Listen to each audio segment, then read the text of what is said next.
we don't have her yet.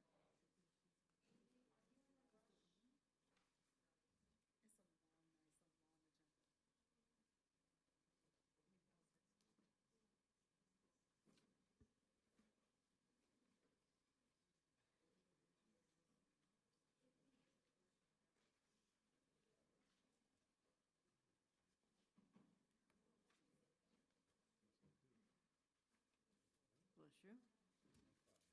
Thank you, thank you. So where is she?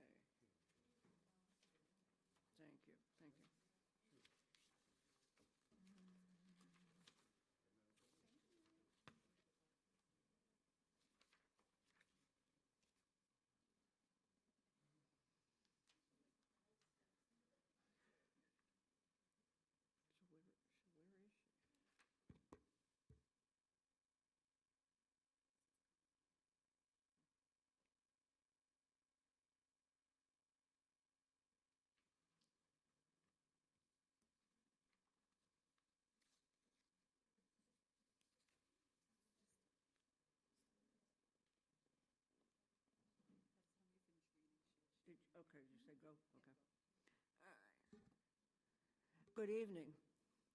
I'd like to call to order the Finance Committee of the whole meeting of the Board of Directors of the School District for the City of Allentown for today, June 26, 2025. Prior to tonight's meeting, an informational executive session was held. The purpose of the executive session was to engage in informational updates presented to the board on a number of district initiatives, as well as confidential matters pertaining to personnel, confidential matters pertaining to student litigation, informational updates and discussion with council pertaining to district real estate and costs associated with the neighborhood improvement zone, confidential safety presentation as required by Act 55, and an informational update with council regarding negotiations with the Teamsters Union. The board welcomes and invites public comment. You may address the board on agenda and/or non-agenda items. The first opportunity for comment is at the beginning of the meeting and is limited to agenda items only. Comment cards must be received by the start of the meeting, which is now. We will not be receiving public cards once the meeting begins. A copy of the public comment policy is located on the table next to the comment cards. According to our board's policy, any person may address the board in accordance with the procedures and limitations of this policy, either on issues presented in resolutions being considered or on other matters affecting the administration, management, or operation of the district. Remarks of a personal nature directed against any individual will be ruled out of order. If you choose to address the board, please fill out a comment card and hand it to the board secretary, Mr. Simonson. Comment cards are located at the podium near the door. Once recognized, please come to the podium, state your name and address for the record. Madam Superintendent, do you have any remarks? Yes, thank you. Good evening, school board directors, to my team, to all our community friends and members. Good evening. So I'm going to say all my comments in this meeting, if that's okay, Ms. Matheson, so it'll be a little bit of time. Is that okay with you, Madam President? Okay. Before we get officially started, I want to just reflect on the past few weeks. It's been an incredible few weeks here in the Allentown School District. It's been busy, but exceptionally rewarding. And I want to thank all our entire faculty, staff, administration for all your hard work. And for my team who's here, just if you could, board, please join me in giving them a round of applause for ending the year strong. Last week, we celebrated and recognized and conferred 1,450 sensational, creative, talented, gifted, and lovely and handsome young people who graduated from our high schools. So let's give them a round of applause. I want to thank Ms. Matheson, Ms. Conover, Ms. Harris, Ms. Brown, Mr. Bercio, Ms. Sierra, Mr. Nikoloff for joining us in the celebration and shaking all those hands last week. So thank you very much. And for our school teams who did a sensational job of having students present. And it was very well done and very professional and it was so great. I know no one was really happy about wearing their academic regalia initially because the superintendent, that was her vision for this, but everyone looked fantastic, so thank you. Tonight, we, as a district, we celebrated Juneteenth along with our colleagues across the city, so we're happy we were able to participate in the festivities. We thank Ms. Traversio, Ms. Phoebe, and others who were a part of those celebrations, as well as our team members at the district as well as the school level. There were coaches, 10 of our coaches were recognized for their hard work and commitment to our learning community and across the community for their civic engagement and service. So we are really proud of that. So we can give them a round of applause, all the people who are part of that. We want to thank the Juneteenth Allentown Committee for your hard work and vision to celebrate Juneteenth across the district. As we conclude this academic year, and we think our fiscal year, as a collective community, we've made some great progress, and I'm very grateful and humbled to serve with such sensational leaders, you school board directors, as well as to our entire learning community, teachers, leaders, students, faculty, and staff. And tonight, I just want to give us an overview and show some of the accomplishments that we've made that are aligned with our strategic plan, Lighting the Way, a blueprint for innovation and excellence. Here are our accomplishments for this past academic year. During the 2023-2024 academic year, more than 9,000 members of our learning community made a bold commitment to ignite a new era in the Allentown School District through the development of our strategic plan, Lighting the Way, a blueprint for innovation and excellence 2030. Today, I'm here to highlight some of the progress we've made on delivering on the priorities and goals that we've made together. We have made some strides as we remain laser focused on our commitment to academic excellence, student well-being, and creating pathways for every learner within our organization, including the adults. Academically, we've made modest gains in literacy and mathematics performance, and our students are outperforming previous benchmarks. We continue to stay focused on the focus, which is high expectations, rigorous and meaningful learning experiences, and continuous improvement. As a district, we are dedicated to improving the schooling experience for all students and personalizing learning so that students feel a sense of belonging and connected to school. As a learning community, we continue to work to reduce chronic absence rates. While some schools still lag behind the state's proficiency rates and our standardized test scores remain flat, we have 12 schools that have distinguished themselves, and they have demonstrated at least a 70 academic growth score on the English Language Arts PSSA Literature Keystone. Lehigh Parkway Elementary School was named one of the best elementary schools by U.S. News and World Report and is the #1 elementary school in Allentown. In addition to our focus on academics, we're committed to building stronger relationships with our students and are focused on the whole child. We have enhanced our offerings to support our students' psychological, physical, mental, and emotional safety. By expanding mental health services, we have established partnerships with Hazel Health, counselor, and local behavioral and physical health providers. And we welcomed 16 new social workers to our team. As a community, we decreased suspension rates in our secondary schools. And in just 1 year, we opened 3 new theme-based schools, creating forward-thinking pathways where students can connect passion to purpose from early childhood through graduation. We are working collaboratively with our community to open our first theme-based high school, creating pathways for students in computer science, allied health, and artificial intelligence. And we are proud that our family engagement efforts continue to grow in the district. Through events and initiatives, we are building true partnerships that engage and empower families and community leaders. We are thrilled that we will break ground on our Family and Community Resource Center, which will serve as a centralized location for families and the community, providing a range of services, including physical and behavioral health resources, workforce development, centralized enrollment and registration, and other service supports. This past year, we've made an intentional commitment to expand our parent-teacher conferences so that families feel that they are true partners in helping us to increase academic outcomes. And as a result, we saw a 42% increase in participation in conferences this school year.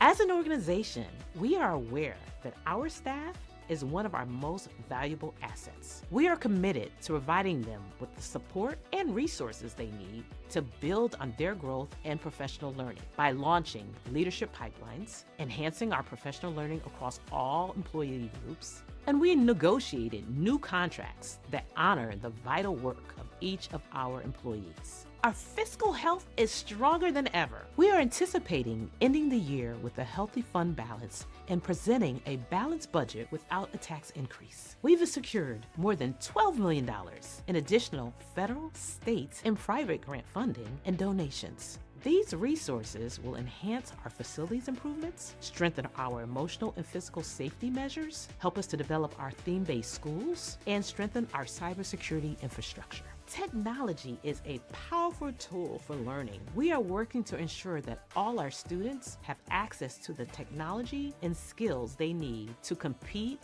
and be successful in the 21st century learning environment. We are excited to announce that 5 of our schools will become Verizon Innovative Learning Schools this fall. As we look forward to the 2025-2026 school year, I invite you to share in the excitement and momentum as we continue to work together to ignite our students' passion for learning and empower all members of our learning community to create the conditions that students have access to high-quality learning, teaching, and that they always feel safe, valued, empowered, and loved. Let us continue to strengthen our partnership together. I am honored and grateful to serve as your superintendent and chief executive officer. We get better together. All of our strengths are needed for the children of Allentown.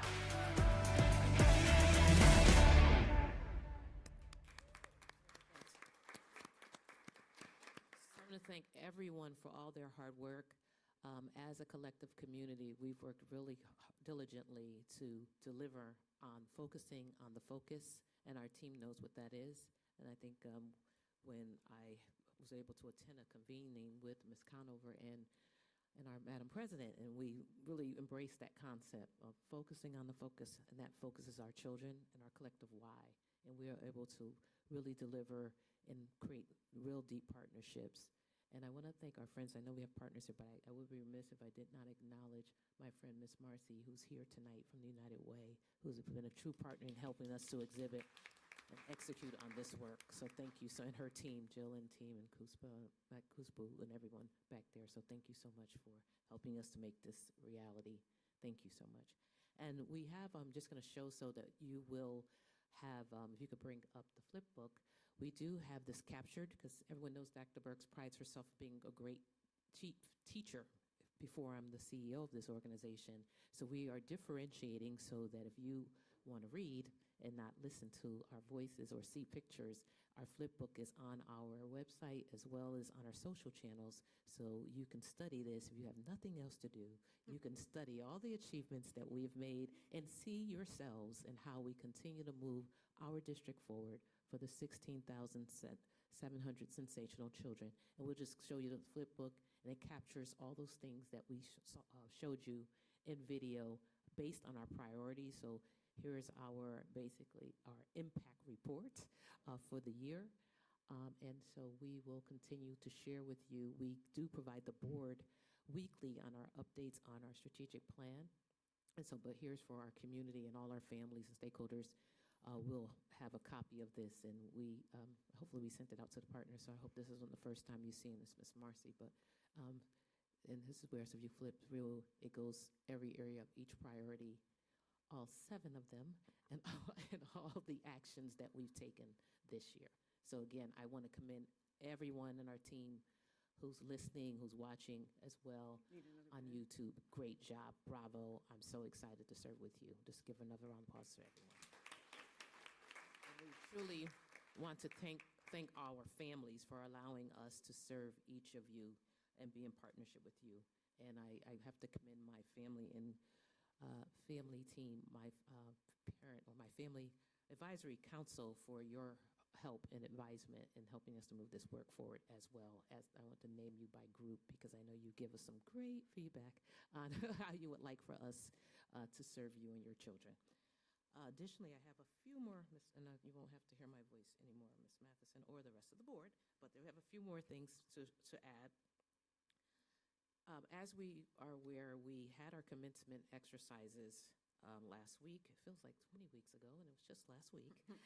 And we had a student that we want to recognize. I know he's listening to us this evening.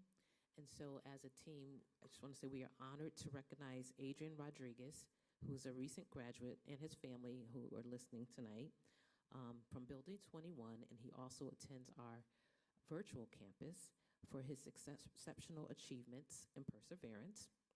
Adrian made the deliberate decision to complete his entire high school journey through the district's virtual learning program, a path that required a remarkable degree of resilience, self-discipline, and focus.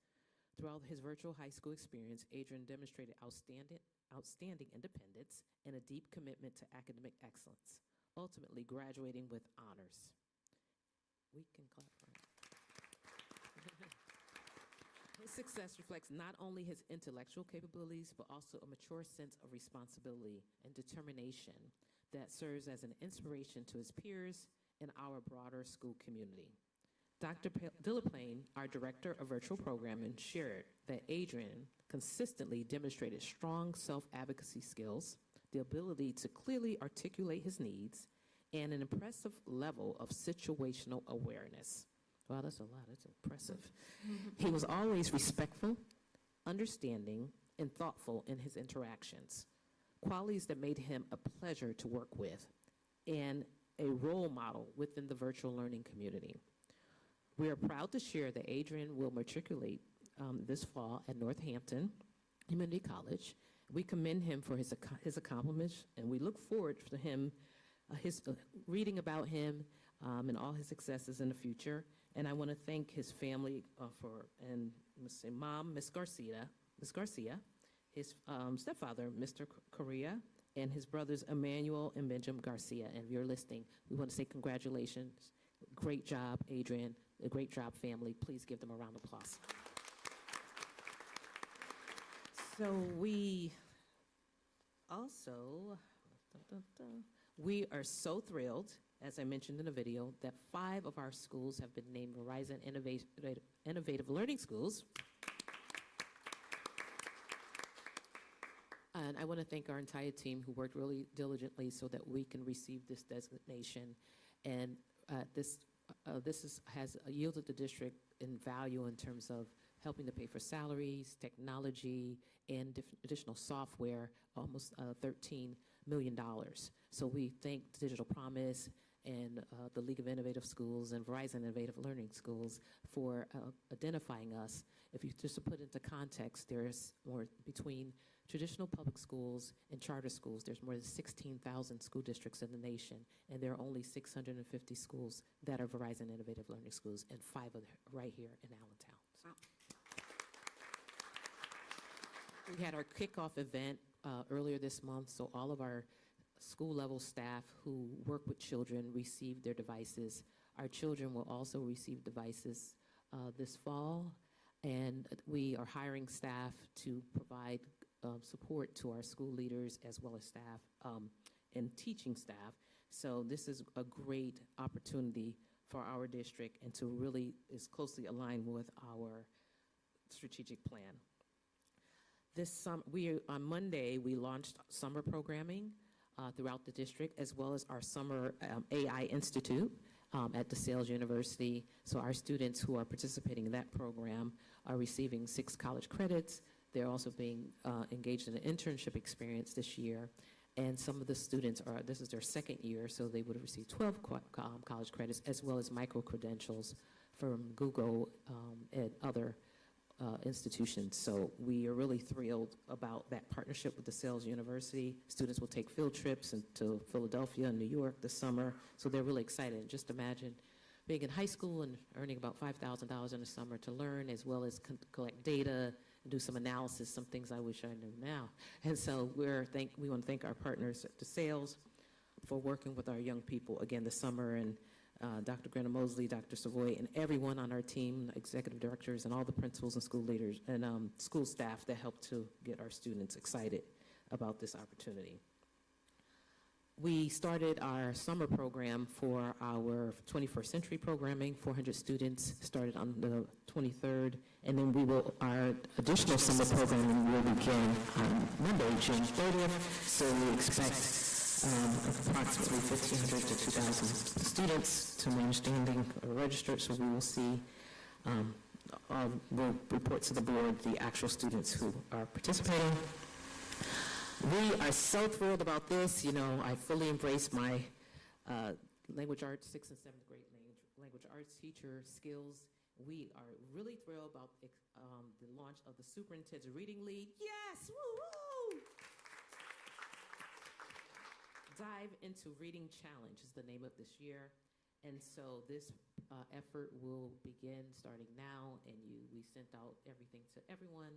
And throughout the year, well, through the summer, it will conclude August 10th. So everyone who's listening, adults as well as students, top readers, we will have prizes and all kind of great stuff happening in recognition for you for reading. And reading is fun and still fundamental. Yes, okay, along with the technology, reading is still fundamental. And so we are launching a Superintendent's Book Club that begins on August 18th, and we will read books together throughout the year. We've asked some of our elected officials and other community leaders, so Ms. Marcy, we're asking you in front of the public to be a part of our reading league, in which we will showcase a book and you will be featured on our show. And our students will have an active role in this because we have 2 studios in the district now. Yeah. So please read. So when you're at the beach, you're having fun, doing all that great stuff this summer, going to Europe or wherever you go, the Caribbean, pick up a book. And please, we have our Brain Fuse program. If you do not know how to access that, I'm going to put Ms. Smith on the spot. She'd be happy to teach you how to use Brain Fuse to log your minutes so you can be a part of this competition.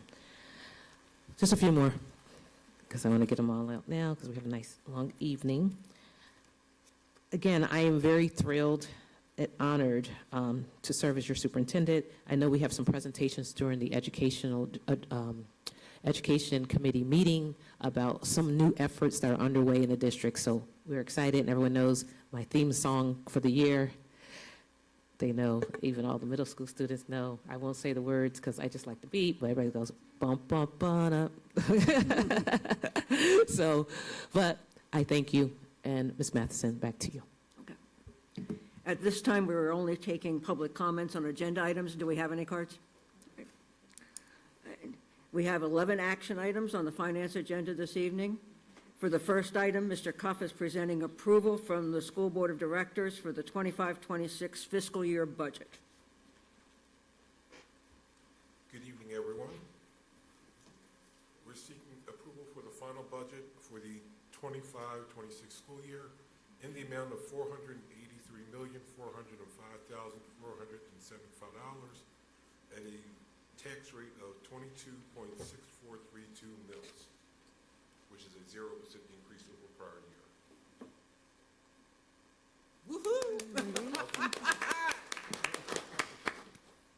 That's where, anything to add or any discussion from the board? No, I think we've gotten, Then may I have Lot a of motion to move this presentations. forward to the regular meeting? Second. And it's been made and seconded. All in favor? aye. Opposed? Then the motion carries. For the next item, Mr. Cuff is requesting approval from the board for the homestead farmstead exclusion resolution. Correct. We're requesting approval for the homestead farmstead resolution. For those who don't know or don't remember, the homestead is an exclusion for calculations that give us a tax relief for those that claim their house as their primary residence. This year, the reduction would be $1,013.35 if you reclaimed it for this current year. Sorry. Okay. Any questions? Any discussion? Yes, can you explain that to myself and the public in terms of what that would look like for someone? Sure, not a problem. So once you receive your tax bill, if you have claimed your house as your primary residence, this is the money that comes as a result of the revenue source from gambling money. So they allocate X amount of dollars, a certain amount for every school district. So once you claim your house as your primary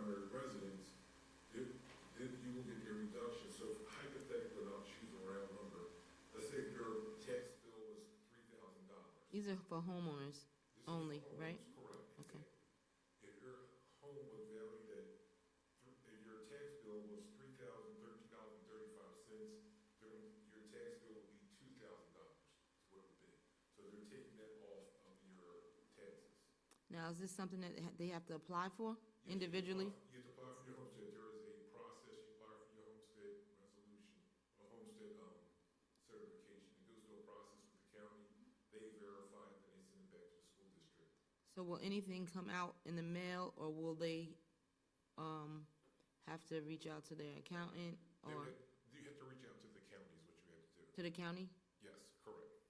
So my question again, just for clarity, nothing's gonna go out. We have to independently reach out to the county. Right. Is that So correct? initially, so when it first started, the first couple of years, there was proactive mail sent out, Correct. correspondence sent out. Since then, it's been on the homeowner. So for example, if it transfers property, that person will have to go through the process and apply for it. You're given that information if you transfer property or if you buy a new property. And then But keep in one, mind, it has to be your primary residence. I It got can't- that, on our, yes. so the other question that I have is what time of the year should this be done? Like from what time to what time? There's a time, I believe, in the fall. I'll get that exact date, but I believe it's in the fall. You go through a process, it has to be done by a certain date. So when the new tax bills come out, everything is approved. Thank you very much. No problem. Thank you. Okay. Anything else? May I have a motion to move this item forward? I make that motion. Second. We have a maker and a seconder. All in favor? Aye. Opposed? And the motion carries. And you're also requesting approval from us to appoint a voting delegate and an alternate for the Lehigh County Tax Collection Committee? Correct. We're seeking approval for a voting delegate, which would be Jesse Walk, who is the new Executive Director of Finance, who will start in July, to the Lehigh County Tax Collection. The alternate will be the Director of Finance, Ms. Casey. Okay. Any questions? Question or discussion? Who is he? Jesse Walk, he's the new Executive Director of Finance who starts July, the first week in July, And he's gonna be representing, on the Lehigh County Tax Collection Committee. is he from Allentown? He's our Executive Director of Finance. But is he Cultivate. from Oh, is he from? Allentown? I don't believe he lives in Allentown. I do not believe so. Thank you.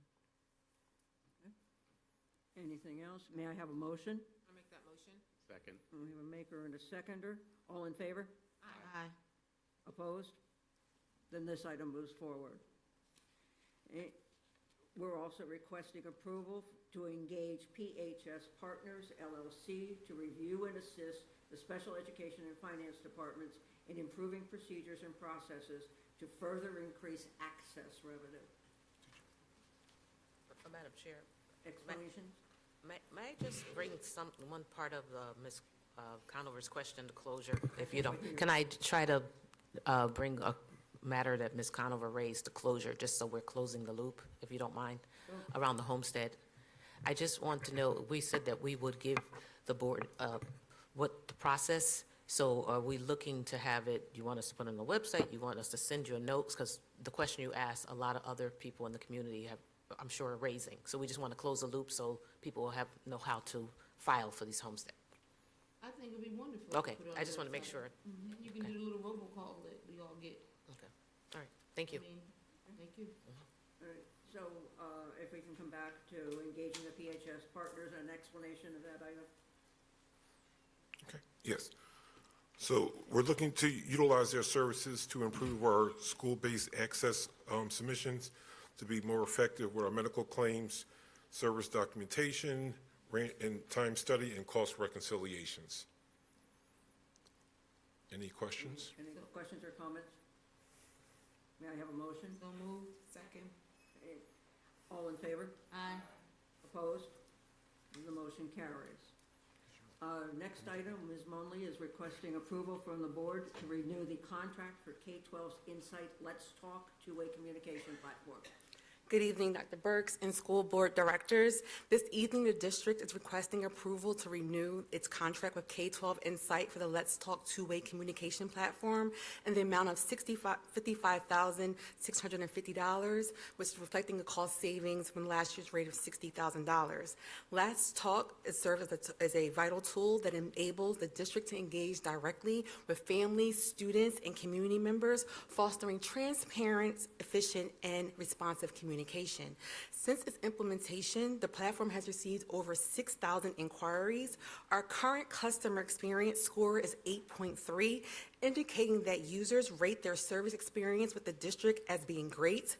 Additionally, our average response time is under 15 hours, demonstrating our commitment to timely and effective communication, typically responding within the same business day. Analysis shows the usage that rates our parents and guardians make up the largest group at 44%, followed by community members at 37%, with the remaining percentage comprised of students, staff, and stakeholders. The majority of submissions, around 65%, are general questions, followed by concerns at 18%.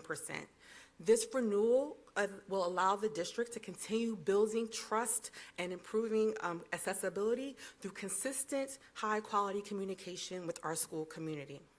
Are there any questions? Comments or questions? Thank you for providing the data. That's Yes. great, thank you. We appreciate it. You're welcome. Anybody else? Then may I have a motion? I'll make the motion. I'll second. Okay, we have a maker and a seconder. All in favor? Aye. Opposed? Then the motion carries. You're also requesting approval from the board to purchase backpacks for the back-to-school bash from Dollar Days International Incorporated. Yeah, so I'm excited to first year announcing that the district's annual back-to-school bash is scheduled for Wednesday, August 13, 2025, from 1 to 6 p.m. at Cedar Beach Park. This event serves as a cornerstone for our family engagement efforts, welcoming students and families back to school with a wide range of resources, entertainment, and essential supplies. One of the key offerings at the event is the distribution of backpacks, free backpacks, to Allentown School District students to help ensure that they are prepared and excited for the upcoming school year. This evening, I'm requesting their approval of purchase of backpacks from Dollar Days International in the amount of $65,983.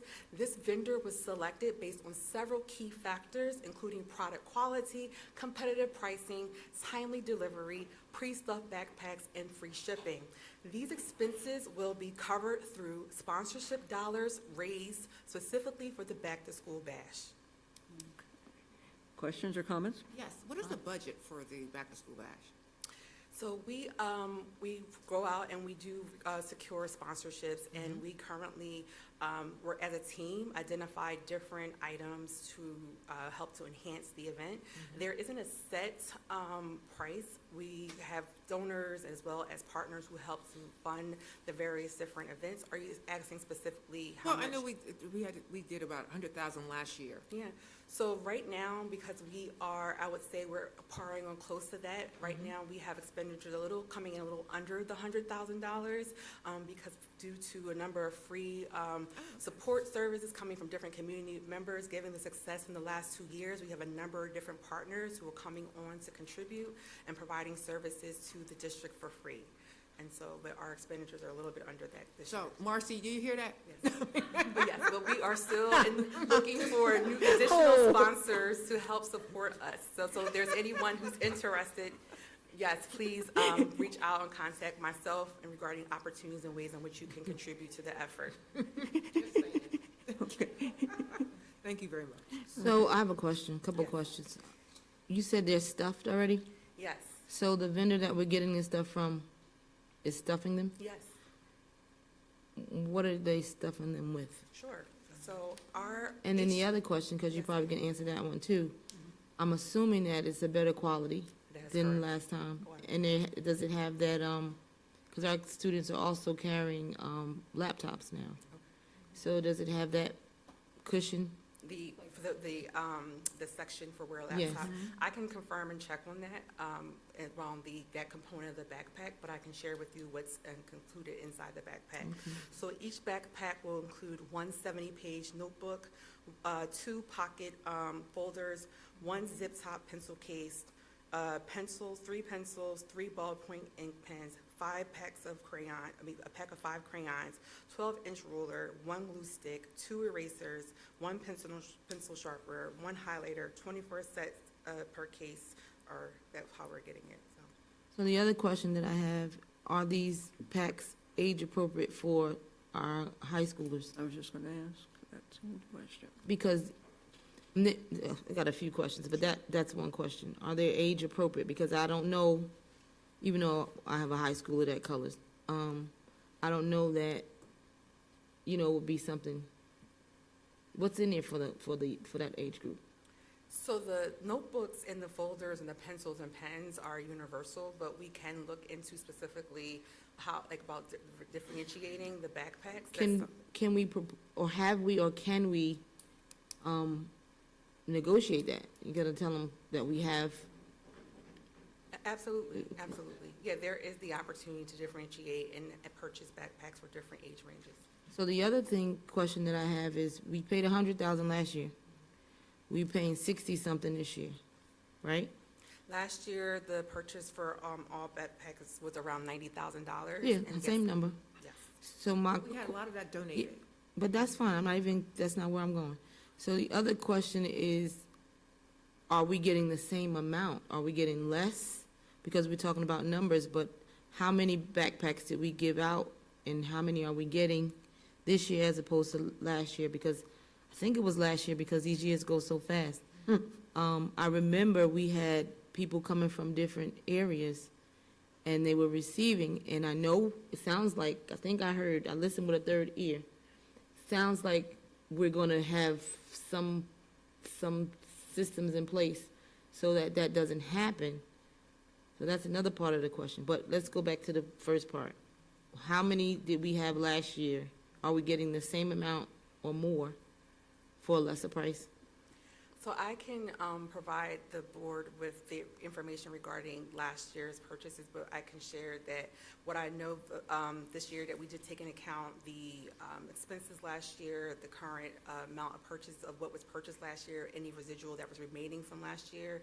So we're really being efficient based on the purchase, the number of individuals that attended, and then if there were any leftover bags, so that we don't have leftovers.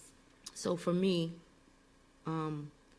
when you're talking about a difference, those are the types of things that I would want to know. Because you can come to me with a low number, but that might be saying that we're getting less. Like that other stuff that you just talked about is not actually being discussed in this meeting. And I think that's important because we get better together, right? And so our district is growing. So we want to make sure that we are making decisions that is going forward and not falling behind. So I'll go with last year, because I did ask Dr. Burks last year, how many we had left over. And it was about 600 backpacks, and then we sent them to the schools to give out. Right. Gave them out to schools.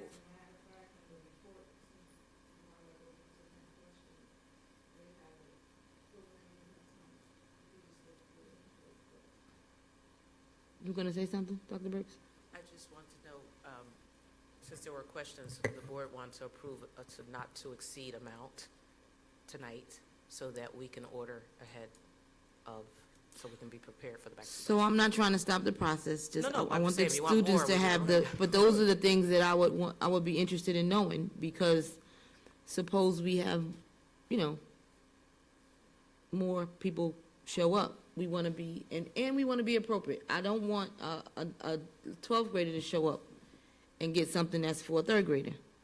So that's definitely a concern. We want to make sure that we're being purposeful in saying yes.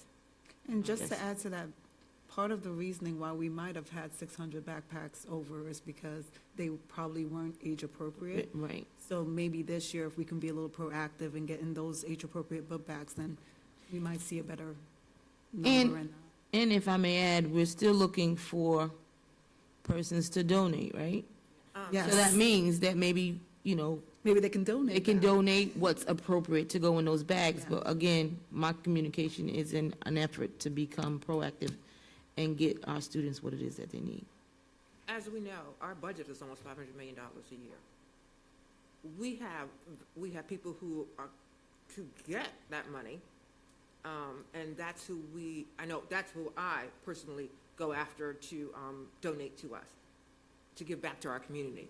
So I know for a fact that, I think it was HVAC, McClure, I think they gave, what, 7,000 or 10,000 last year? 10,000. So, you know, they made 100 million out of us, so I asked for more.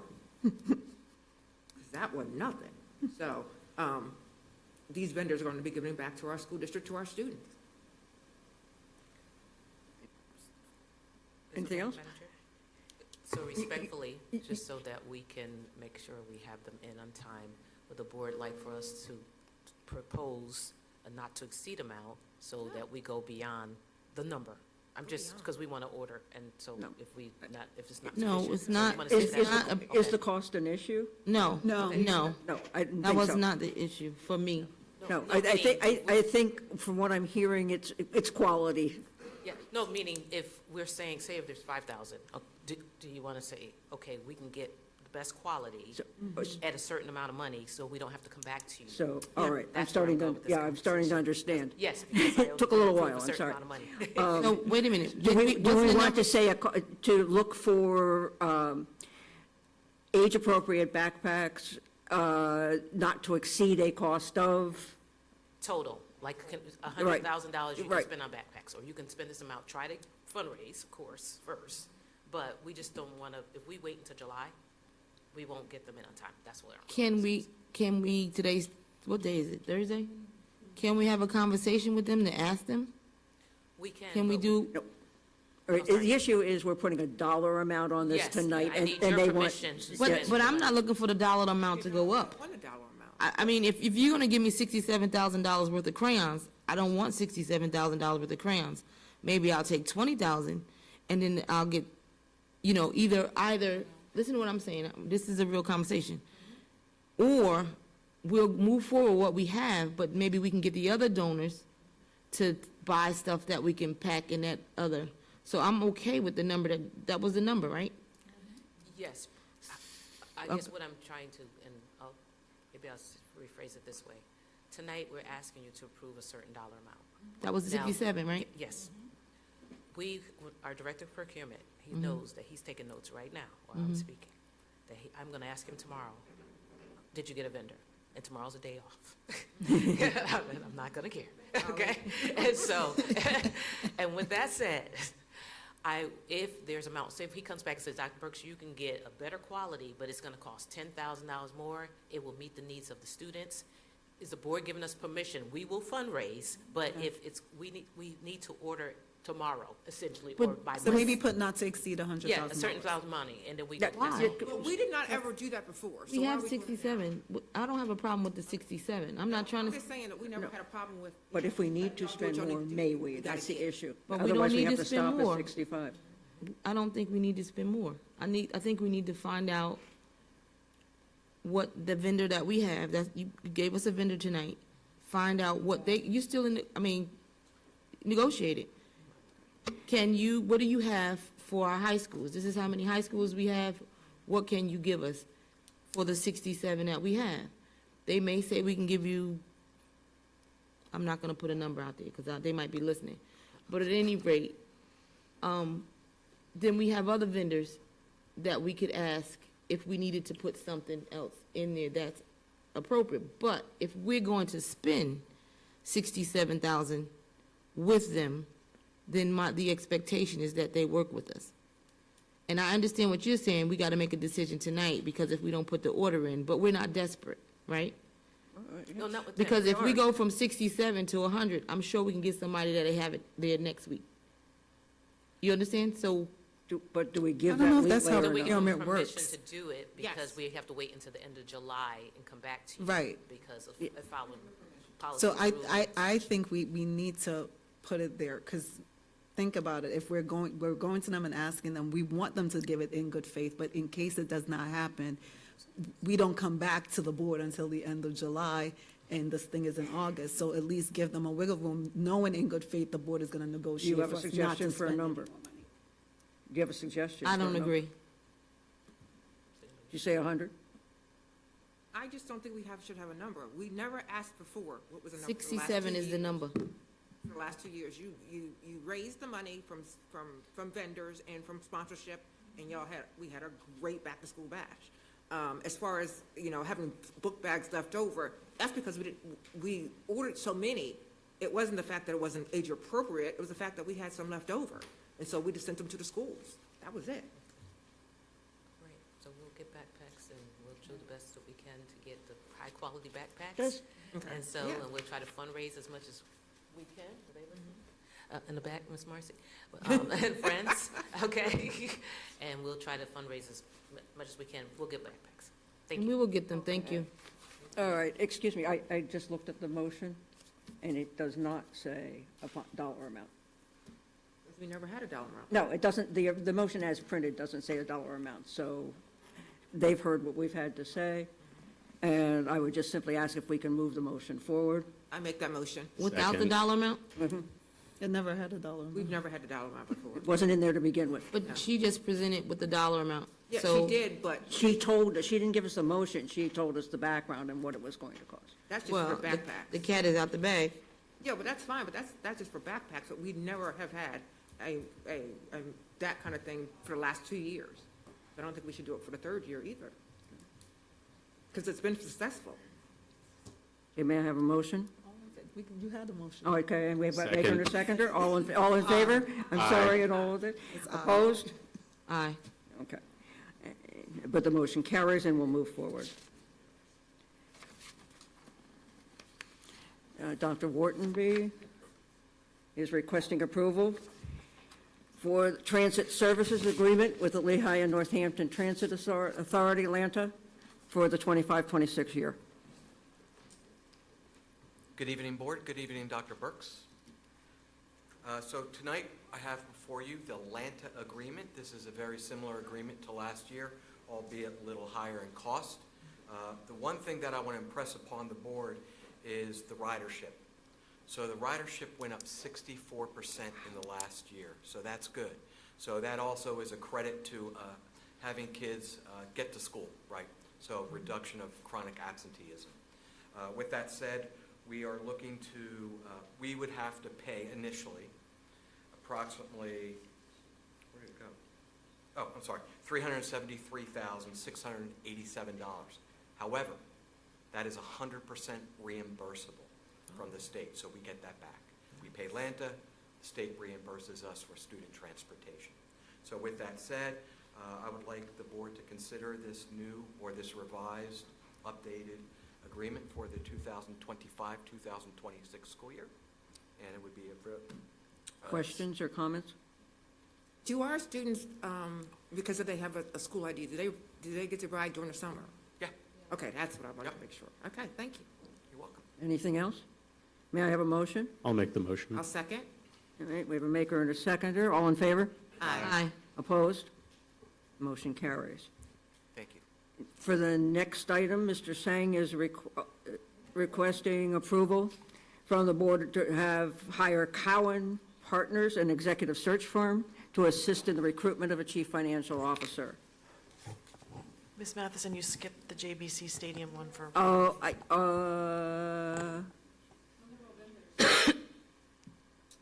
I'm sorry, yes, that was the space. I'll come back. Let's do this one, and then I'll come back. Good evening, School Board. We also have Ms. Cheryl Hawes or Cheryl Hanna on the Zoom as well, from Cohen Partners, an executive search firm, to assist in the recruitment of a chief financial officer. And we're seeking the board's approval to hire Cohen Partners as an executive search firm for a cost of service for 25% of the expected first year's base salary. This appointment of a chief financial officer will have significant positive impact on our students, as it will enhance our financial management, allowing us to allocate resources efficiently and effectively with consistent leadership, leading to improved facilities, technology, and educational programs. There's also highlights there as far as a valuable partner, extensive industry expertise, a strong track record with successful placements, and a thorough and efficient search process, positive client feedback, and cost-effective services. There's a 1-year guarantee on the commitment to redo the search at no additional cost. And we have access to a wider pool of qualified candidates and a professional and thorough selection process. Comments or questions? Is that a norm? To get, what is it, 25% of whatever we decide that we're gonna That's pay? Correct. That's actually a discount. The industry standard's 30, and as a part of the process of negotiating with multiple companies, we did get it down to 25%. Thank you. May I have a motion? I'll make the motion. I'll second. All in favor? Aye. Opposed? Motion carries. Now I will backtrack to Dr. Whartonby. I'm sorry about that. And who is requesting approval for agreements with selected vendors for JVC Stadium. Good evening, again. So this one is for the concession stand over at the J. Birdie Crumb Stadium. So we're asking approval of 3 vendors that we have: Easy Concessions, MMG Concessions, and the Popcorn Pit, one of my favorites. So this is basically the same as last year, but it's annual, so we would like your approval to move forward. Comments or questions? Seeing none, may I have a motion? I make that motion. Second. We have a maker and a second. All in favor? Aye. Opposed? And the motion carries. Thank you. Mr. Cuff is also requesting approval to authorize the transfer of all funds in excess of 8% of the current year's operating budget expenditures to the Capital Reserve Fund. And if you'll explain that to us, please. Sure. This is an issue that we had talked about several times. It's the normal practice. It's actually required by the state. You cannot have a general operating fund balance more than 8% of your operating budget. So we're looking to do this. The transfer will occur after the closeout of the fiscal year, subject to financial audit confirmation of all available surplus in accordance with all state and local financial regulations. So this doesn't mean we will not have a operating fund balance. We will maintain that fund balance. Anything in excess of the 8% will go to the capital reserve, which help to improve our capital needs. Comments or Any questions? I make that motion. We have a motion. Second. We have a second. All in favor? Aye. Opposed? All right, the motion carries. Thank you. Next, Mr. Delphin is requesting approval from the board of the Sapphire K-12 agreement for the 25-26 school year. Good evening, Board. I'm here for approval for the continuation of Sapphire for the school year 25-26. And this is to ensure that we continue provide services for data purposes. So we currently have our Power School is currently our new system of records.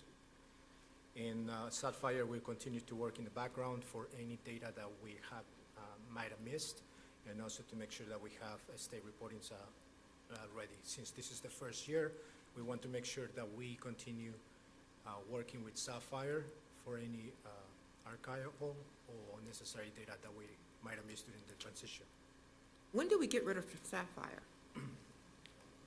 I thought it was supposed to be going to Power School. Yeah, so we are, we did transition to Power School, but the standard practices is to always have the 2 systems on the first year of fully implemented Power School to ensure that if there's anything wrong or if we're missing any data, we could always go back to Sapphire and put that data out and have it available.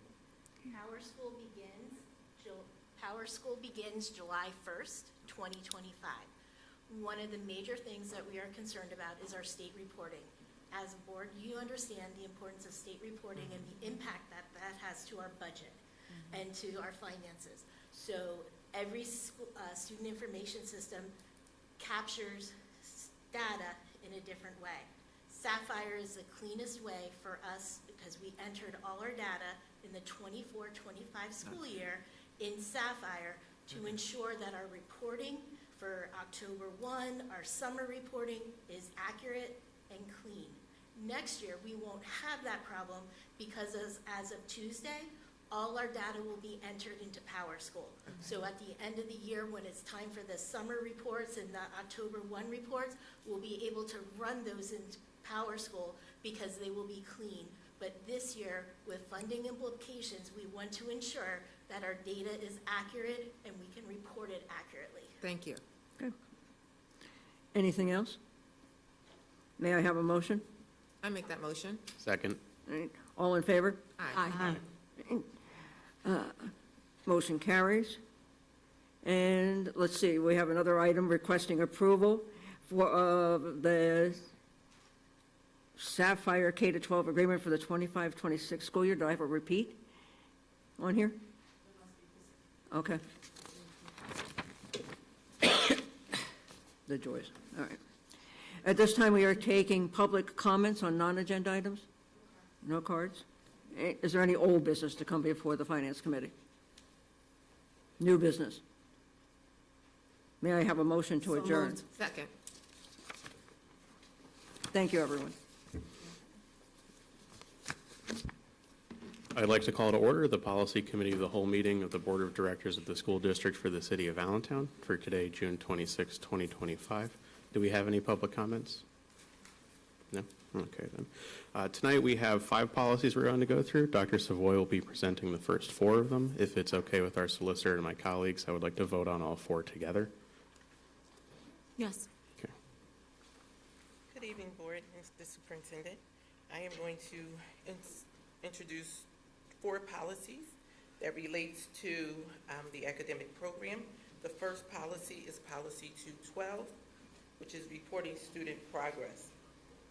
The policy gives the authority for the superintendent to establish a system for reporting student progress that includes academic progress reports, grade reports, and parent-guardian conferences. In addition to that, as we establish the reporting structure, both student and parent or guardian shall receive ample warning of a pending grade or failure, or one that would adversely affect the student's academic status. Lastly, the scheduling of parent-teacher conferences shall occur at a time that will ensure the greatest degree of participation by parents or guardians. There are no revisions based on the previous policy revisions from May 27, 2021, but we do have to draft the administrative regulations for it.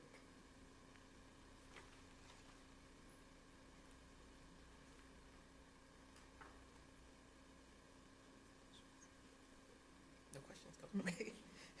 Thank you. The next policy is Policy 214. This is a new policy. It regards class rank. It establishes the district system for class rank. And under the authority, the board authorizes a system of class rank by grade point average for students in grades 9 through 12. Students receive their ranking annually at the end of the school year. The class rank shall scale at 4.0. The standard grade points for courses are maximum of 4.0. Dual enrollment and advanced placement courses earning a letter grade or B or higher receive a maximum of 5.0 grade points.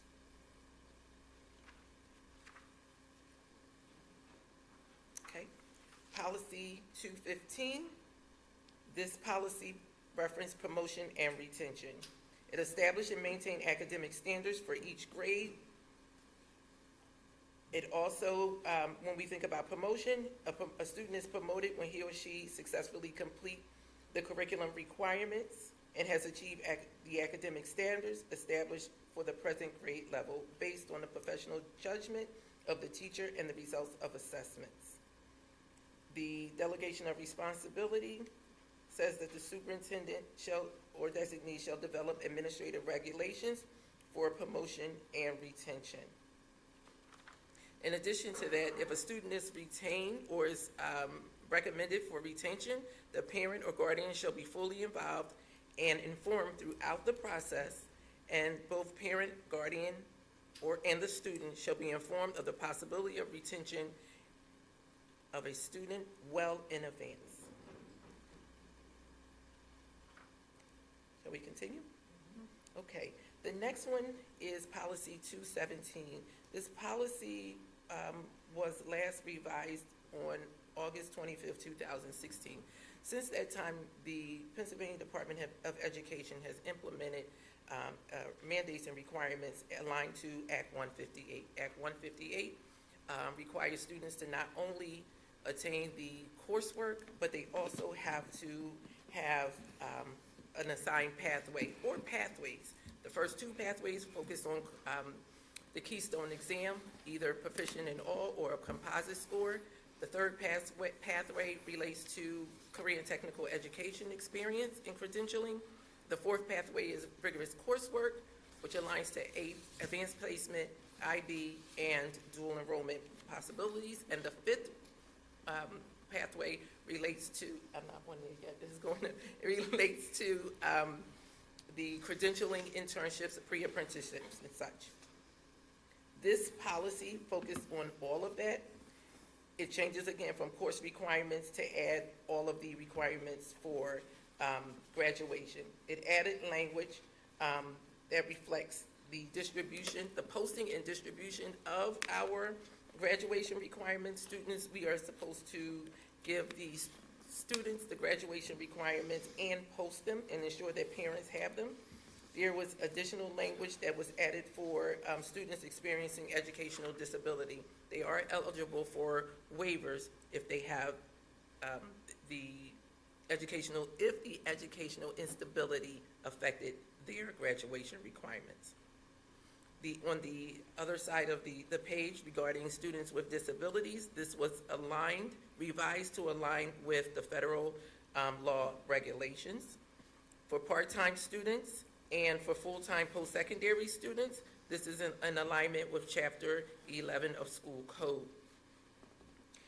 What we also see, where we will also see revisions, is the explanation of what is a post-secondary institution. It says full-time post-secondary students, the fourth year of high school shall not be required for graduation if a student has completed all requirements for graduation and attends a community college, two-year college, university, or other authorized degree-granting institution approved by the Department of Education. In addition to that, we have some language as it relates to ensuring that students who have families that are in active duty in the military can graduate on time. There's also language to afford veterans their diplomas that is based on school code. And the last part incorporated the responsibilities of the superintendent or designee. We have to post the graduation requirements. We are providing counseling to students regarding the graduation requirements, and we are assessing student attainment of academic standards and graduation requirements. We are reporting it, and as it aligns to the previous policies that we talked about. And we're supporting students who are having difficulty. And we develop a list of individuals, which we do now, to get your approval for a diploma. Any questions? Any comments or questions? Oh, sorry. All right. For these four that we'll be voting on, it will be for a second reading in our July meeting. So I'll make a motion to ask for a motion for a vote on that. I'm first. Hearing a seconder and then a maker, I will ask for all in favor. Aye. Any opposed? Thank you, Dr. Savoy. Next, Ms. Monley will be presenting policy 916 on volunteers. This one will be for tonight's meeting.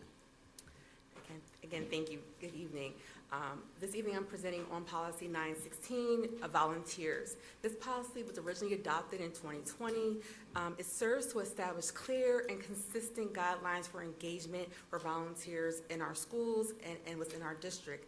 The primary intent is to ensure that all volunteers promote student safety and well-being by completing all required background checks and clearances, especially when working directly with students. Since its last adoption, 5 revisions have been made to enhance the clarity and reinforce the expectations. The first is authority section. A new paragraph was added affirming the district's commitment to non-discrimination for ensuring that all volunteers are treated fairly regardless of any legal protected status. The second revision was under the definition section. The term guest volunteer was clarified to specify that it applies to individuals in contact with students. The third area is under the reimbursement of expenses section. The term necessary certifications was added. And then the fourth, the word principal was included to clarify the role of the school leader in overseeing volunteer participation. And the last and final was under the acknowledgement section. The word they was added for grammatical clarity.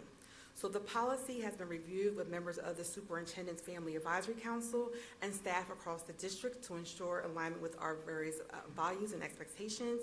Our next steps are for the district to develop administrative procedures and provide training for school leaders and offices to support consistent implementation across the districts. Are there any questions? Hearing no questions, may I have a motion to move this to our regular board meeting? A second. Thank you. Hearing a maker and a second, all in favor? Aye. Any opposed? At this time, we'll be taking public comments on non-agenda items. Do we have any? Okay. Any old business? New business? I have a motion to adjourn. So moved. All in favor? Aye. Any opposed? Yeah, thank you. Education? Good evening. I'd like to call to order the Education Committee of the Whole of the Board of Directors of the School District for the City of Allentown for today, June 26, 2025. I will say to you that the board welcomes and invites public comments. You may address the board on agenda and/or non-agenda items. The first opportunity for comments is at the beginning of the meeting and is limited to agenda items only. Comment cards must be received by the start of this meeting, which is now. We will not be receiving public cards once the meeting begins. A copy of the public comment cards is located on the table next to the comment cards. Per our board's policy, any person may address the board in accordance with the procedures and limitations of this policy, either on issues presented in resolutions being considered or on other matters affecting the administration, management, or operations of the district. Remarks of a personal nature directed against any individual will be ruled out of order. If you so choose to address the board, please fill out a comment card and hand it to our board secretary, Mr. Simonson. Comment cards are located at the podium near the door. Once recognized, please come to the podium, state your name and address for the record. Dr. Burks, do you have any comments at this time? Thank you, Ms. Conover. Madam Chair, if you would, Ms. Conover, as we present, if Ms. Smith could present both her items, because we are waiting for one of the presenters to come. She's coming from Atlanta. She should be here shortly, but she's not here when we get to the total school solution, if that's okay. Perfect, no problem. Thank you. So at this time, no further comments? No, thank At you. this time, I'll ask Ms. Smith to come forward. You gonna do renewal? Ms. Smith? Yes, that's where I'll start. Okay. Good evening, Board of Directors. Good evening, Dr. Burks. Tonight, I'm requesting the board's approval to renew Power School's curriculum instruction, formerly known as CHALK, curriculum mapping software for a cost of $49,891.31. This is the system where we write our curriculum, where we revise our curriculum, where we publish our curriculum for teachers, where we can download the curriculum and put it on our intranet for teachers to access. It ensures that there's a feature where we can ensure that all state standards are taught. So this is our system that we've used for the past 4 years. Now, if I may, we heard what she said, but I was supposed to ask if we had any public comments. We don't have any. Okay. Okay, so you may proceed. So do we have any questions or comments? I do. Lisa, you know, we did not have standardized curriculum. We didn't, well. We didn't. We didn't have nothing. We had, Don't start me talking. But anyway, to see this, you know, at our end of our 8 years being on this board is beautiful. Ms. Phoebe, I kept the curriculum audit recommendations in here because this was one of the things when we had our curriculum audit, we did not have. Right. And I felt it was important to say that we were addressing this, and this will probably be the last year I keep this in, but yes, it does show that we're making progress where we need to. Thank you. Thank you. Are there any other comments? May I have a motion to move this item forward? I make that motion. Second. Is there any other discussion? No? All in favor, please let it be known by saying aye. Aye. Are there any that oppose? Hearing and seeing none, this moves to our next regular board meeting, which is directly after this one. Thank you, Ms. Smith. At this time, Dr. Savoy, you're going to do total school solutions? We're going to wait until the presenter comes. That's the one that's presented, okay. How about the College of Technology? Yes. Okay. The Pennsylvania College of Technology agreement for the 25-26 school year, another term is Penn Tech College, is for a dual enrollment agreement, but based on advanced manufacturing pre-apprenticeship. The advanced manufacturing pre-apprenticeship provides high school juniors and seniors with foundational technical knowledge and skills to prepare them for entry-level positions in manufacturing or potential post-secondary study in engineering and technology program. This is an opportunity that is no cost to the district.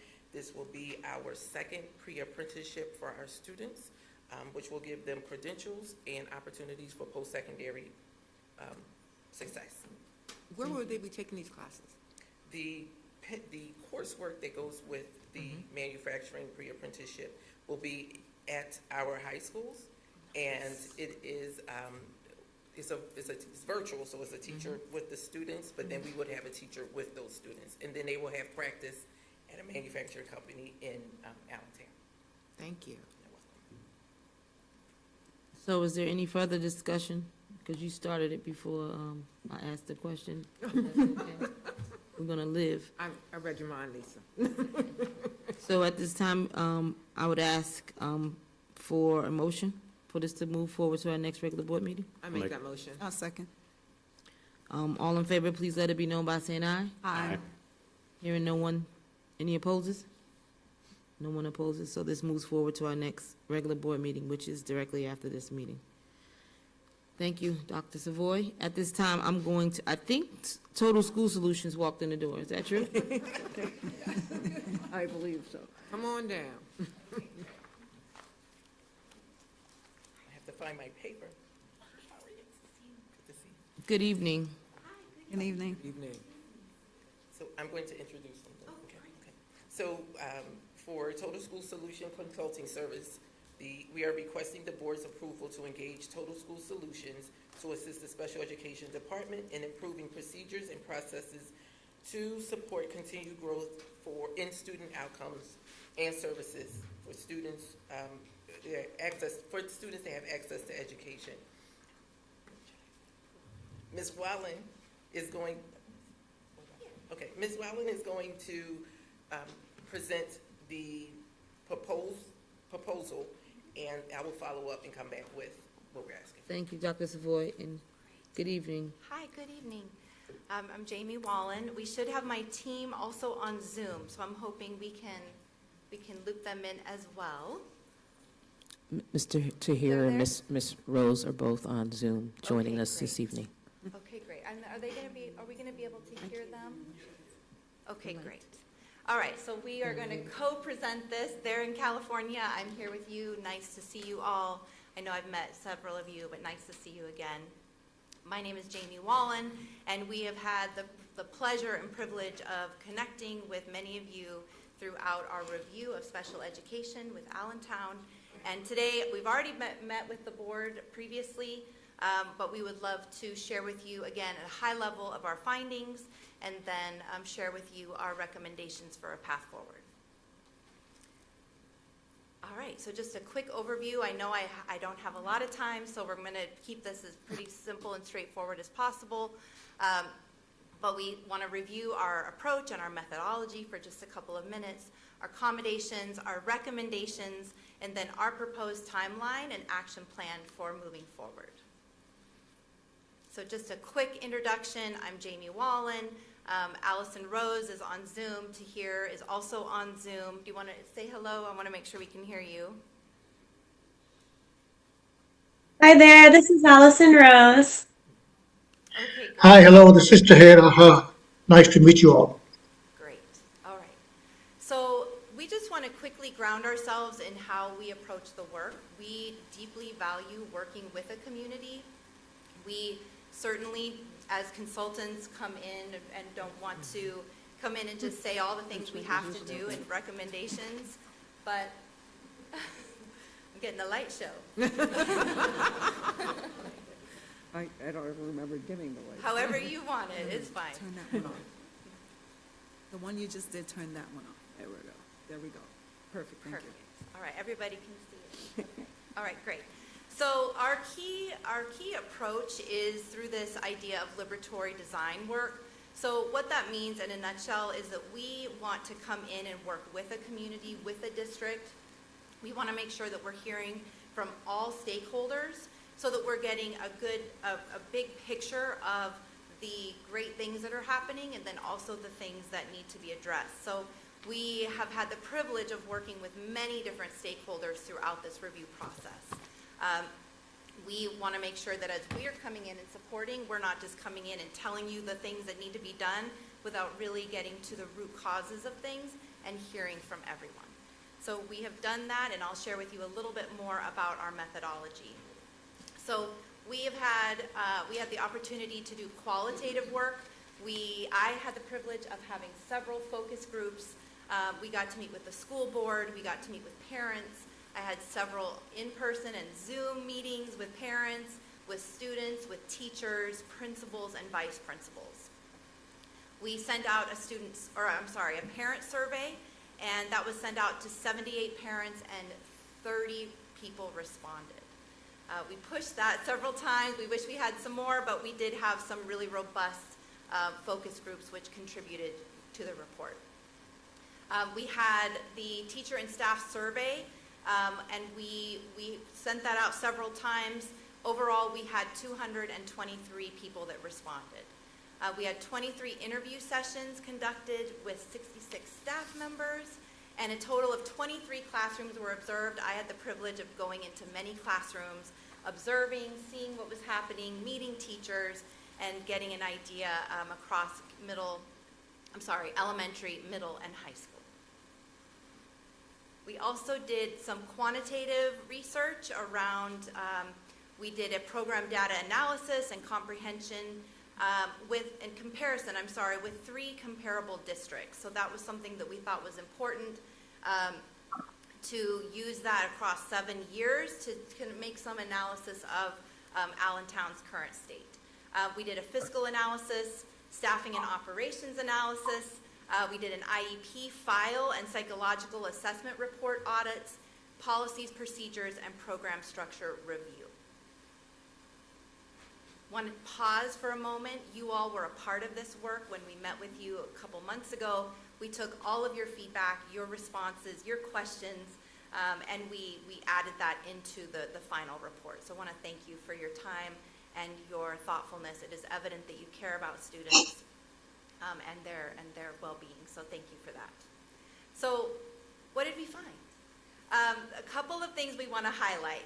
One, just want to say again, your care for the students, also all of the staff, the people we talked with, the parents, you have a beautiful community who's passionate about seeing that your kids have what they deserve. You have a solid foundation, and that's essential for growth. We know you've done a lot of great things, a lot of things that you've implemented in the last couple of years even, that has supported the compliance with the IEP process and requirements. So just want to acknowledge the work that you have put into this already. Staff overall are generally dedicated to supporting students. You know, in a large district, we say generally because, you know, most of the people we spoke with really are passionate about supporting students across the board. The teacher survey reflects a positive participation and communication and collaboration, and staffs were reported that they were engaged in various professional developments, some more than others, but that there was some professional development available to them. Many efforts have been made to enhance communication, and we saw that as one of the highlights, and input from parents, providing opportunities for parents to be able to share was certainly a highlight that we want to acknowledge. The survey results illustrated a generally positive perception of the IEP process and the services provided to their children. The communication between the special ed and general ed administration is robust, so they have some systems in place, and there was reported partnerships and support at both the district and the site levels. And then another highlight is that the Allentown Special Education evaluation process appears to be free from cultural bias based on all of our research, and has shown enhanced effectiveness in several areas over the last few years. So those are all the great things that we saw. So what are our recommendations? So we see it in two buckets. We see that there can be opportunity to invest in infrastructure supports for future development. And what does that mean? We know that a school or a district is a system. And so when we think about investing in infrastructure, we're thinking about what are those systematic things that need to be addressed. And so I'm going to go through this very quickly, and of course if you have questions we'll have time for that. But wanted to recommend, one of the things we see is some additional audits for outside agency contracts that you currently have, facilities, staff reorganization possibly, GATE, and the SPED disciplinary actions. We also think that there needs to be some development of the MTSS, PBIS, and SST manual. So like what do we give to people when they come on board with us, with you, with Allentown? And so what are those manuals and those like guidelines and norms that you have across the district? We also think that there needs to be some psychoeducational assessment guidelines, so some clear guidelines around that process, IEP guidelines, transportation guidelines, and transition guidelines.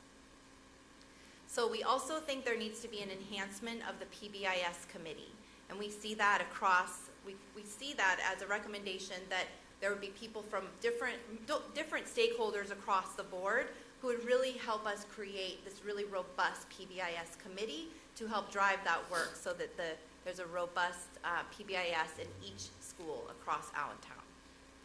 Development of culturally responsive task force. With that includes like how do we support our English language learners, etc. Enhancement of process for human resources and procurement of educational materials. So what's our process? And just getting very clear about what that process would look like. And then also this transportation restructuring and a classroom consolidation plan. So thinking through what you currently have and thinking how can we make those things more effective and efficient. So then the other thing that we see is the strategic planning piece. And we see this done across a few years. One is looking at the current creation or the professional development plan and really thinking through what do our teachers need to know, what do our administrators need to know, and what's the plan to help them have all the skills, all the knowledge they need to be successful in this system that we're creating. Also, principal training and guidance. We believe that principals are core in this work, and if they don't have the training, then we're going to see a lot of things fall through the cracks. So we recommend that principals continue to have some strategic and robust training to help them, help their teachers, support of differentiation and scaffolding. What does it look like to have like a really rigorous classroom, coaching and mentoring support? How do they lead that work? Master scheduling for inclusion, and then supporting inclusive practices.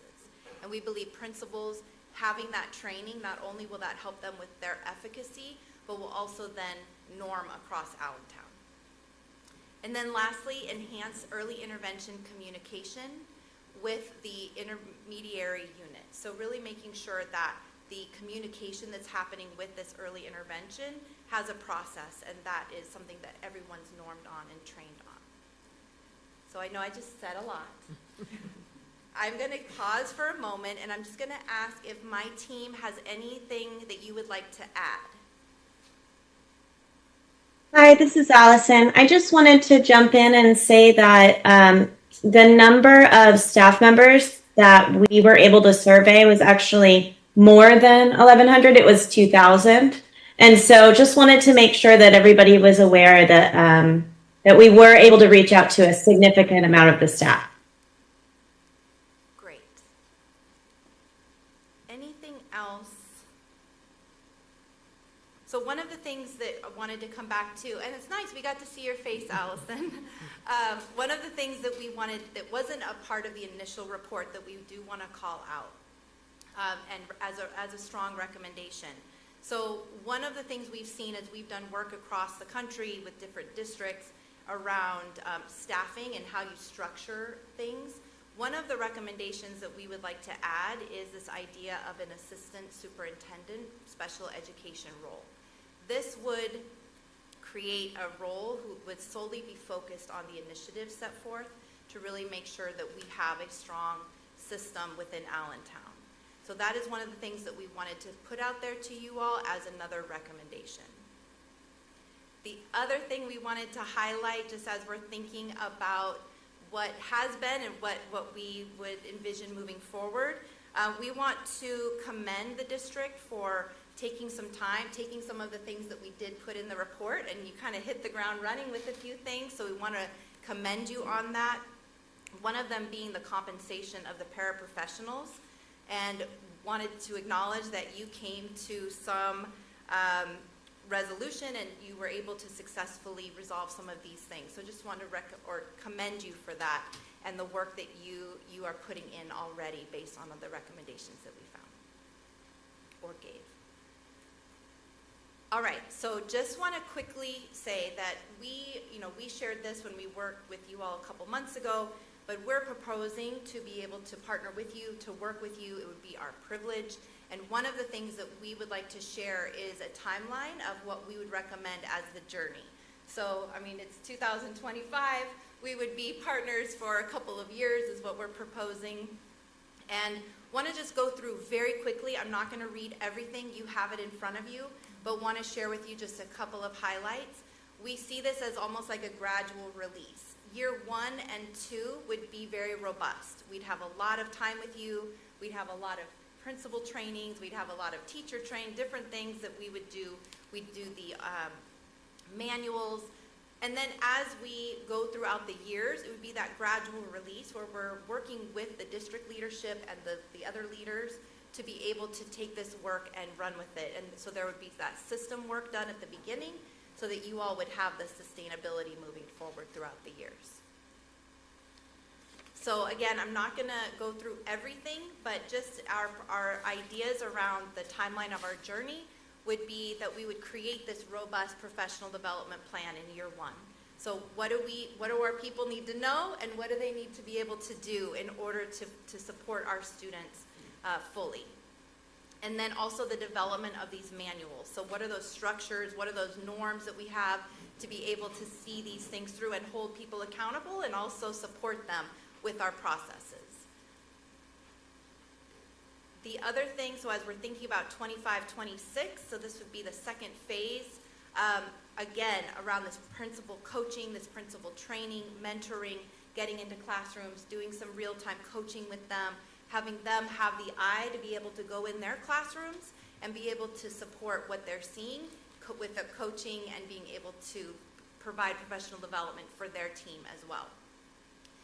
Completion of the audit of staff reorganization, so that would be something that we would complete within that year. Enhance that early intervention communication, and then also the development of those transportation guidelines. Into 26, 27, we propose that we would continue with principal training. And it is a joy of mine as a former principal to be able to work with principals and support them throughout the country and here at Allentown. And that would include, like, again, how do they have that eye to be able to see what's happening in the classroom and really be able to move their teachers and support their teachers to support students. And then again, we want to enhance this PBIS committee, bringing people across the district to be able to support that. And also, we would recommend a development of a culturally responsive task force. And this task force would be supporting the work throughout Allentown.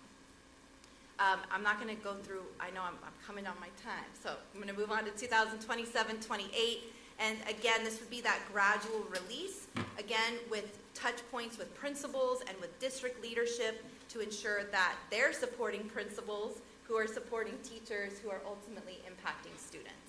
And you can read the other recommendations as well. So as we move forward, we are always here to support. We're here, we want to be thought partners. We certainly, like I said at the beginning, it has been our privilege to partner with you all, to learn with you. You have been nothing but warm and transparent. We appreciate you, and thank you for your time. I'm going to, if there's any questions that you have, I know my team, we've all done different aspects of the report, so there may be different questions that each of us can answer. So welcome to answer any questions that you may have. I have a comment, not a question. My comment is to the board and administration. I want to commend us for taking this bold step to do this audit. I remember when I joined the board, every time when you hear the word audit, everyone gets scared. I treat an audit like a SWOT analysis. What are your strengths? What are your weaknesses? What do we need to fix? And I look at this as an opportunity for us to support our most vulnerable students. And all of us up here are very passionate when it comes to our special education students. So I want to thank the administration. I want to thank Dr. Burks. I want to thank you for all the work that you're putting in, all the work that you're going to put in. We will be following up. We will be asking for reports to see where we're going with the process, because we really want to make sure that we're fixing all areas of ASD.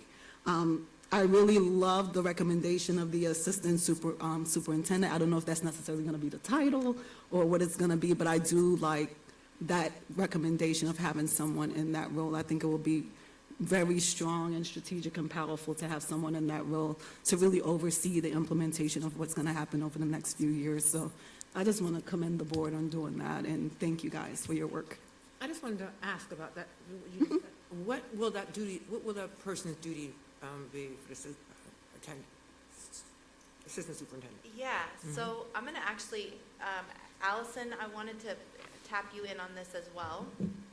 This would be something that we would, work with you to think through all of the roles and responsibilities. But we see it as like someone who is solely focused on special ed. Right. So it is the accountability, it is the sole focus to then be able to support all of the initiatives that you are all ambitiously setting forth. Okay. Monitor. Yeah, and that accountability piece. Yes. Yeah. So I So wanted we would work with you to really think through what those roles and responsibilities would be in detail. Well, I'm glad everybody brought that up, because you can't say that in the boardroom and then like walk away from it. Make mention that we're gonna possibly need a special education superintendent, assistant superintendent. And so what I do know, and I think I may mention this, maybe not since you've been here, Dr. Burks, but prior to that, we did need that, because we have a director, but it's an overwhelming job for one person. And if you have 17,000 students and you're trying to be efficient, you have to have those positions in place. And so it would definitely help with the compliance pieces that specifically address that the special needs department. There's just so much that you have to do. It's almost as if you're running a district within a district. And so I'm glad that you pointed that out. I'm glad that we're all pretty much jumping on the same page. But myself, I came on the board in 2017, and I was fortunate enough to have students at the time in elementary, middle school, in special needs program. I have a son who has CP, and had a kid in charter school. I had them all over the place. So I got a chance to look from all the lenses that were available. And that is something that we definitely need, because I was a parent on that side. And I'm always going to be a family and child advocate for everybody, but specifically for students with special needs. We need that in our district.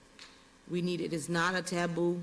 It's not a bad thing, because considering all the things that we have to deal with legally on the back end, if we had those supports, it would be a lot,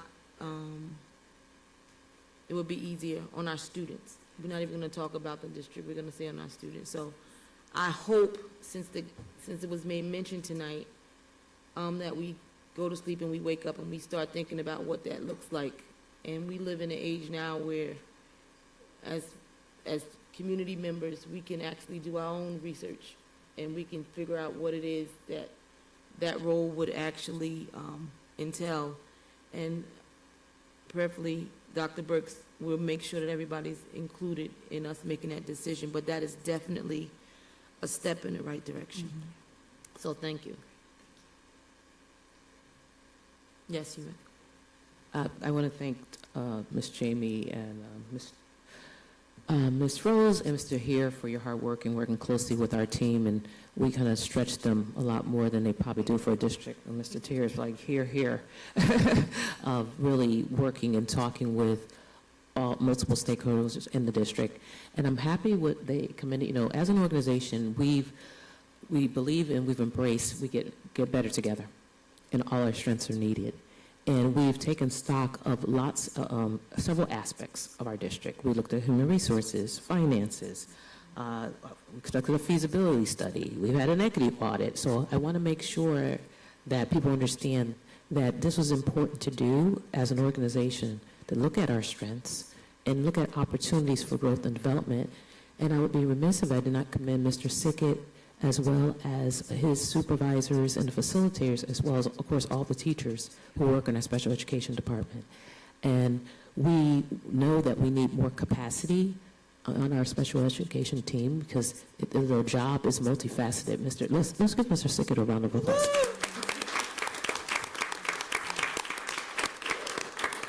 He talks to parents all the time. He does compliance. He has to work with the academics, and it's very complex.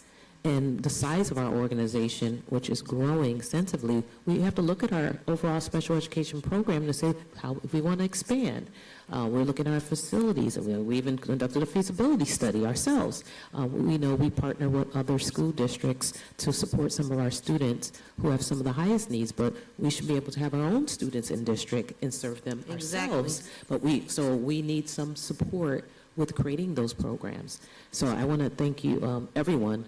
And I know when I said that we would do this, people were like, oh boy, like, you really want to do that? Yes, we are committed to transparency, accountability from administration all across the organization. And we also wanted to ensure that our collective community sees that we believe, when we say all of our children, all of our learners, we mean all of our children, all of our learners, and we want to provide them with the best schooling experience possible.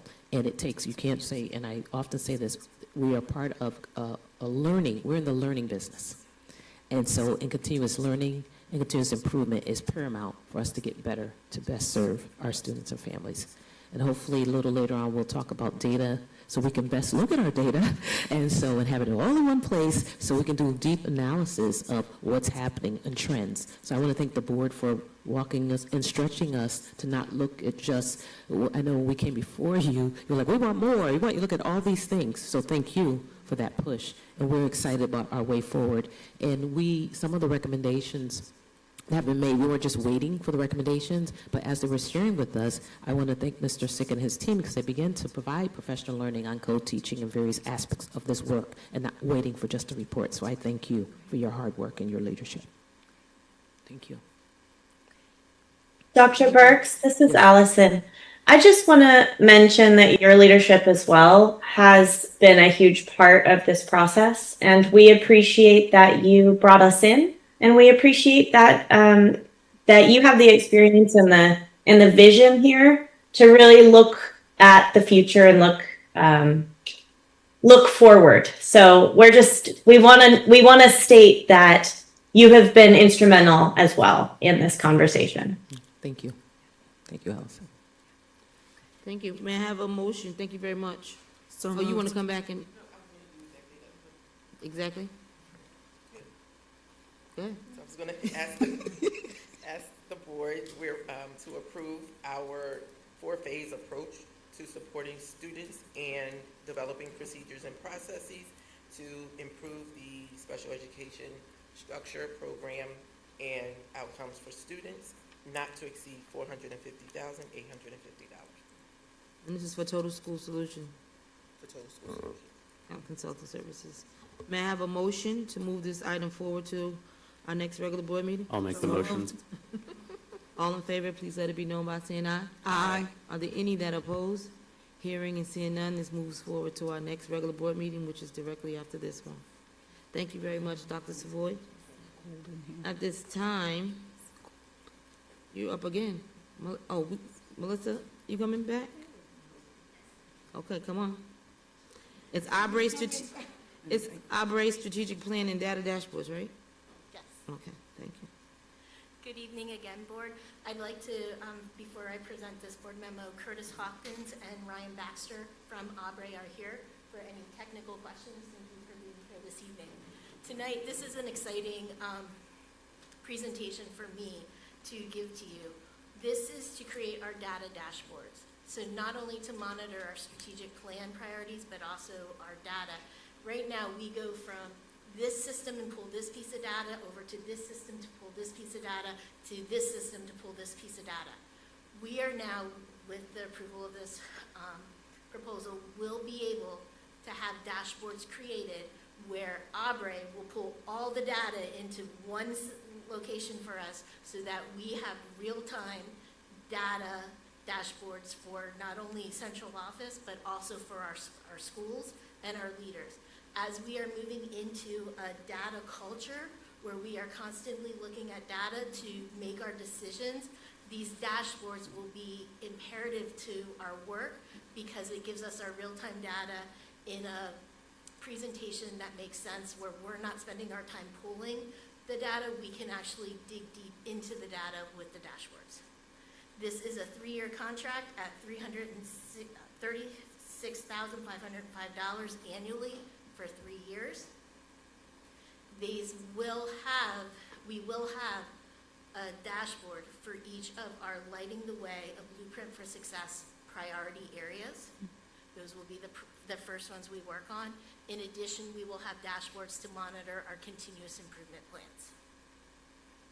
Thank you. Are there any questions? May I have a motion to move this forward to our next regular board meeting? I'll make the motion. May I have a A second? second. All in favor, please let it be known by saying aye. Aye. Are there any that oppose? Hearing and seeing none, this moves forward to our next regular board meeting, which is directly after this one. Thank you very much, Melissa. Ms. Smith. At this time, Dr. Savoy, you're back. And we have 4 items. Is that Yes. correct? Let me look at the Yes. back of this paper. The 4 items, so in December, the board approved our program of studies. Can I stop you just for a second? Does the board members have a problem with her staying up here and finishing everything that her name is attached to? Yes, that's fine. Okay, thank you very much. So you could just keep going and going? Okay. The board approved our program of studies. As part of the program of studies, additional courses were created in the middle and high school levels. What you will see for items 5, 6, 7, and 8 are requests to purchase materials for those courses. The first one we request that the board approve purchase of curriculum materials for middle school and high school, for the health education courses at a cost of $47,975.40.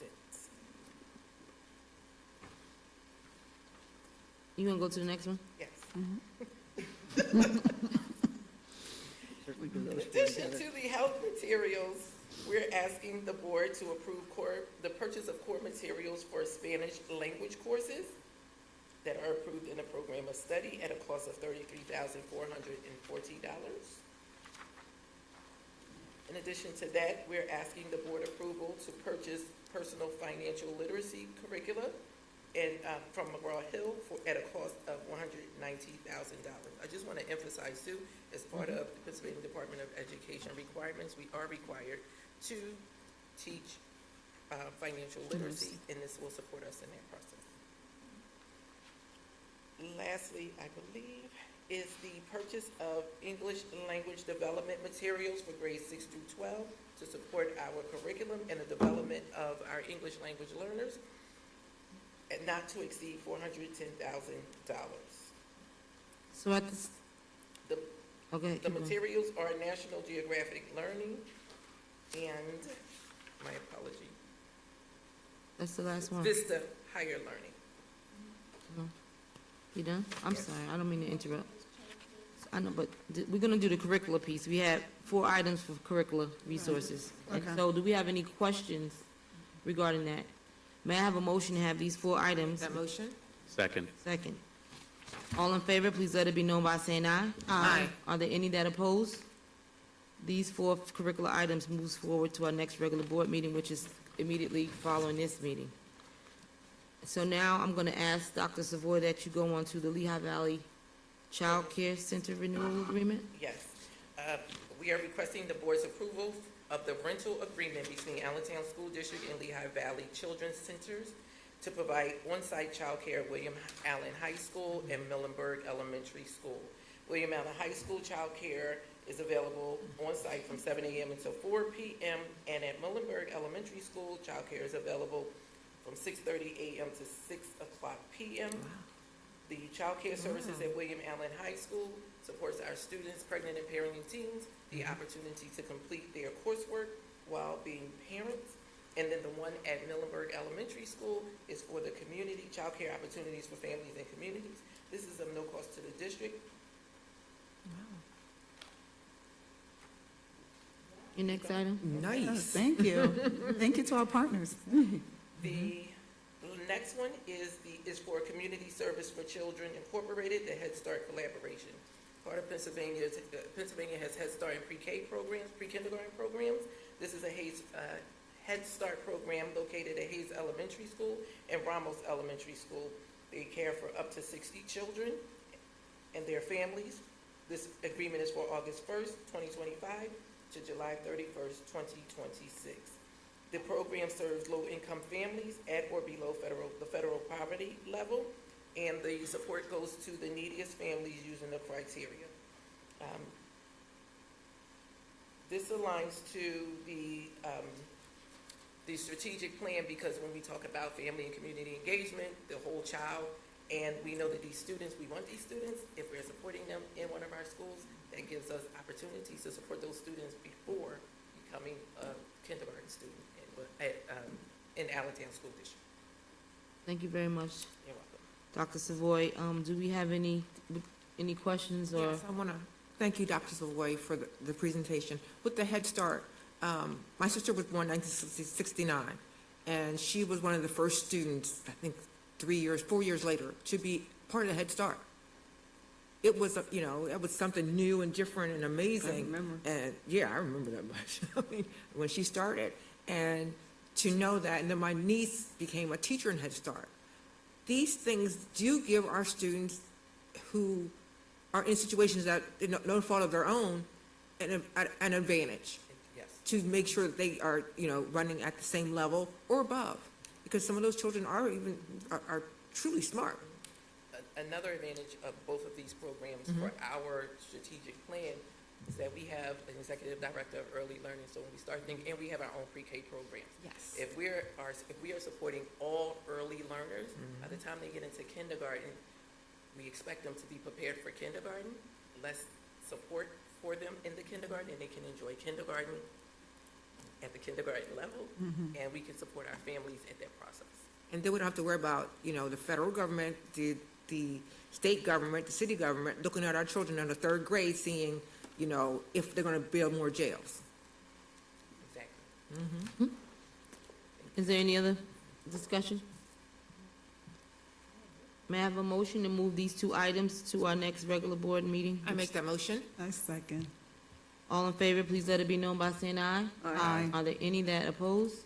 Hearing and seeing none, these two items, item number 10 and 11, moves forward to our next regular board meeting, which is immediately after this one. Thank you very much, Dr. Savoy. At this time, Ms. Jenna Munley, did I say it right? Good evening again.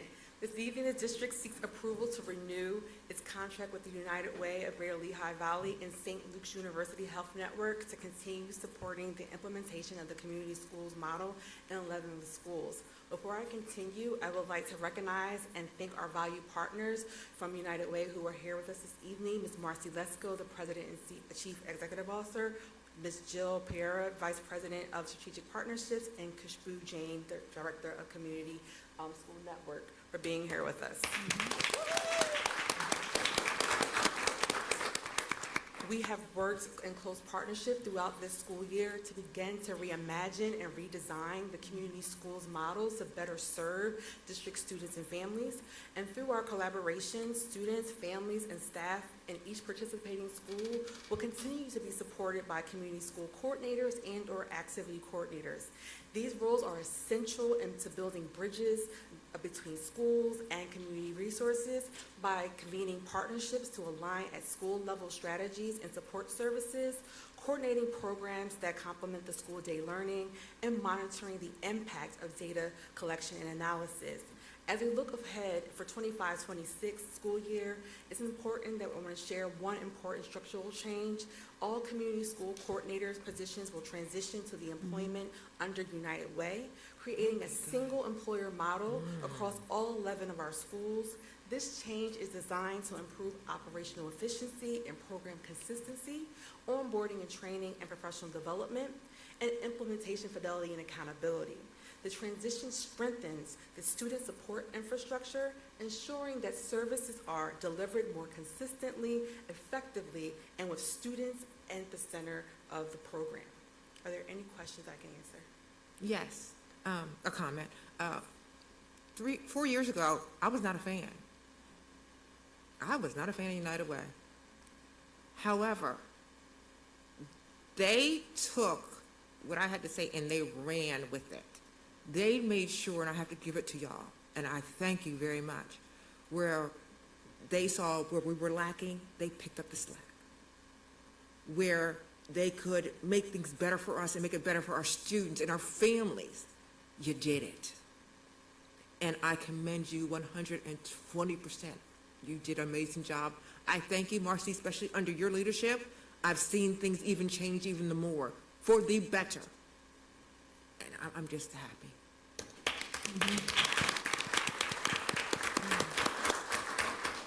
I'd like to make a comment as well. I had the opportunity of attending the United Way partner meeting and seeing the new model that's about to unfold. The amount of work and attention to detail, the data, the collaboration that's going into the process really blew my mind. How much they were so much open to feedback.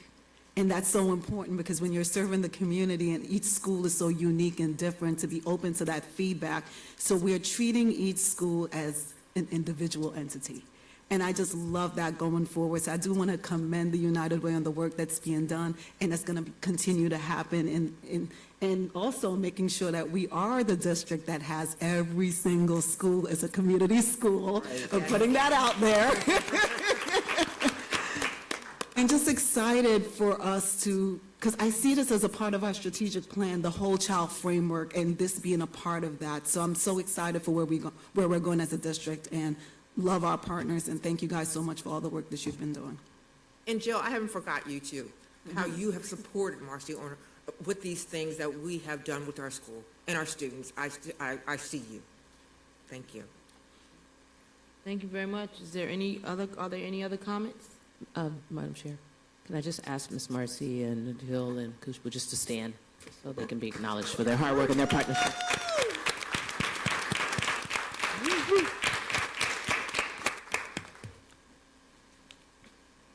No further comments? May I have a motion? I make that motion. May I have a second? Second. Oh, you did say, oh, you guys are fast. I didn't know which one you took. All in favor, please let it be known by saying aye. Aye. Are there any that oppose? Hearing and seeing none, this moves on to our next regular board meeting, which is immediately after this meeting. At this time, I'm going to ask Ms. Melissa Smith to come back to the podium. And if we could take 12, 13, and 14, these are all curriculum items. Correct. Next year, we are predicting 16 more second grade classrooms than we have this year. Oh, wow. Oh. 3 more third grade classrooms and 4 more fourth grade classrooms. So with that, we need to purchase core curriculum resources for those new classrooms.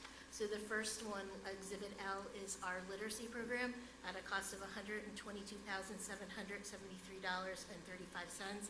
It is benchmark advanced and it's aligned to the science of reading and structured literacy. Followed up by Amplify Science at $87,507.09. And not to be forgotten is Envision Math at $53,654.34. Thank you. Do we have any questions? 1, 2, 3, 4. Okay, have it on. May I have a motion to move this forward to our next regular board meeting? So moved. Second. All in favor, please let it be known by saying aye. Aye. Are there any that oppose? Hearing and seeing none, this moves forward to our next regular board meeting, which is directly after this one. At this time, can you do you're gonna do the MOU first? Of course, Mojo. Separately, and then, the presentation is 17, Bridgeview, right? Okay, so you can do 15 and 16, if that's okay. Okay, perfect. Tonight, I'm requesting your approval of an MOU between the Allentown School District Digital Promise and Course Mojo to implement and study the use of Course Mojo in grade 6. This is a pilot that they are actually creating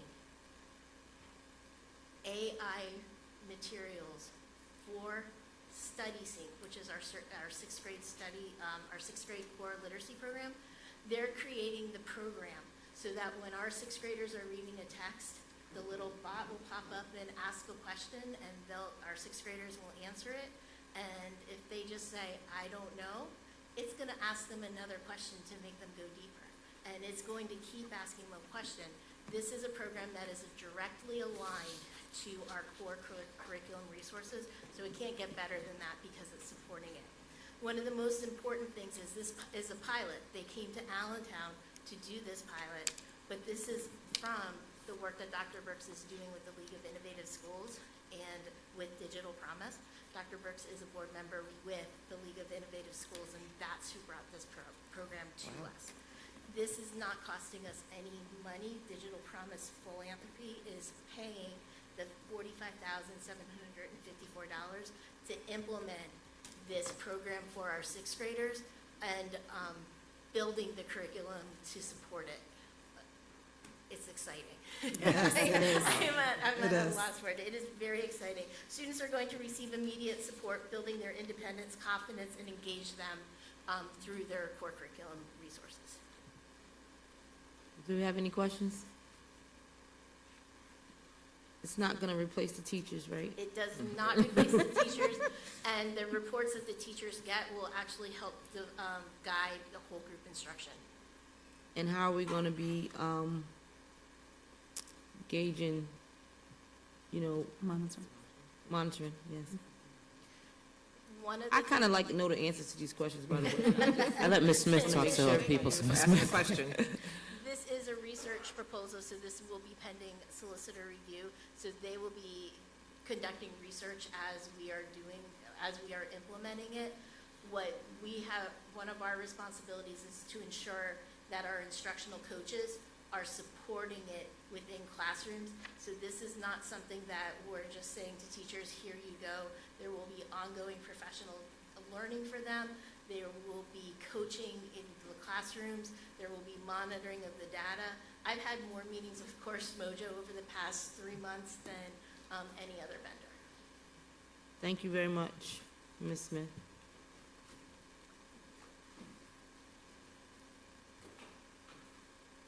The next, you want to do, okay. May I have I can do this one. Yeah, 16, you want to do 16? Yeah. And we could just do them both together?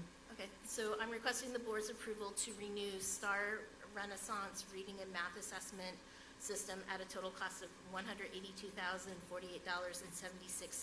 for the 25-26 school year.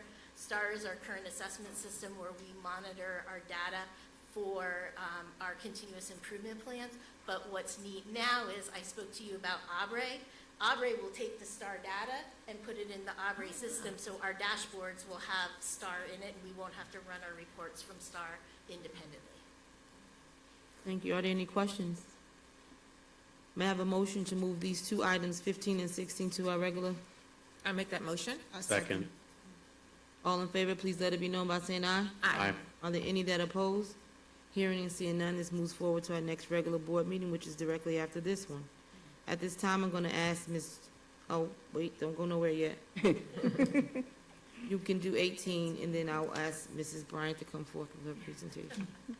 I'm asking the board to renew Lexia Core 5 for our elementary schools and Lexia Power Up for our middle and high school students for a total cost of $311,328. This is one of our literacy intervention programs that we use. Last year, our data shows that at the start of the year, we had 10% of our elementary students at or above grade level in the system. At the end of the year, we were at 52%. In middle school and high school, we started at 28% and moved to 40%.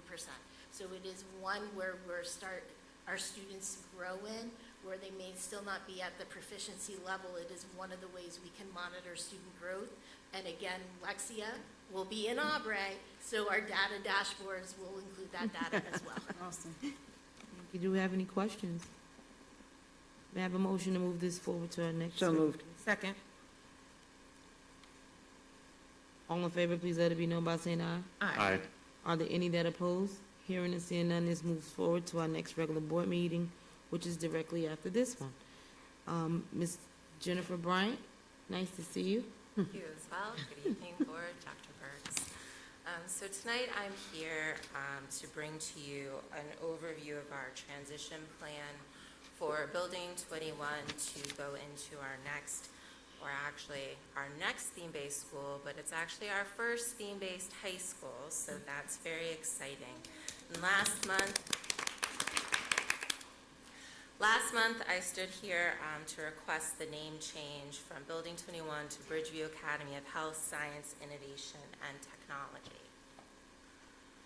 And tonight, we're going to give you that brief overview that I talked about around our transition phases, what we're doing as we move through this transition, and finally, we'll be requesting the board's approval for some strategic purchases that are going to help us with this transition.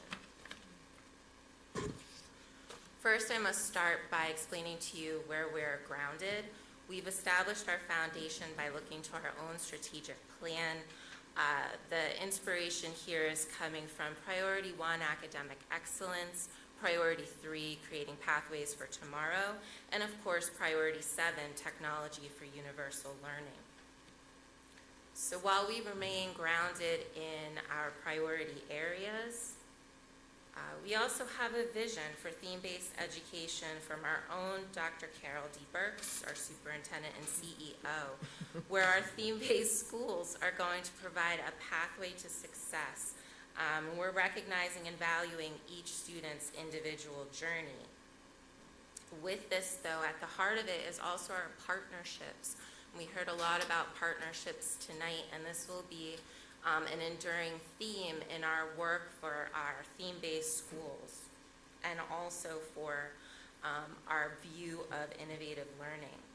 And when we look specifically at the vision for Bridgeview Academy, we are looking to make sure that we have a future-focused learning environment. And this environment in particular is going to focus on preparing students for high-demand careers in artificial intelligence, computer science, and healthcare. This brings us back then also to our vision for innovative learning. And you can see right at the center of that, at the core, is once again that community collaboration. Yes, we want innovation out of our programming. Yes, we want to empower the dreams of our students. promote opportunities and have those strategic innovative partnerships, but it'll be through collaboration that we help to realize this. These are really our pillars of innovative learning. With understanding the vision for Bridgeview Academy, there's both a vision and a strategy by which we hope to realize that vision. So with Building 21, as we said, we want that future-focused education.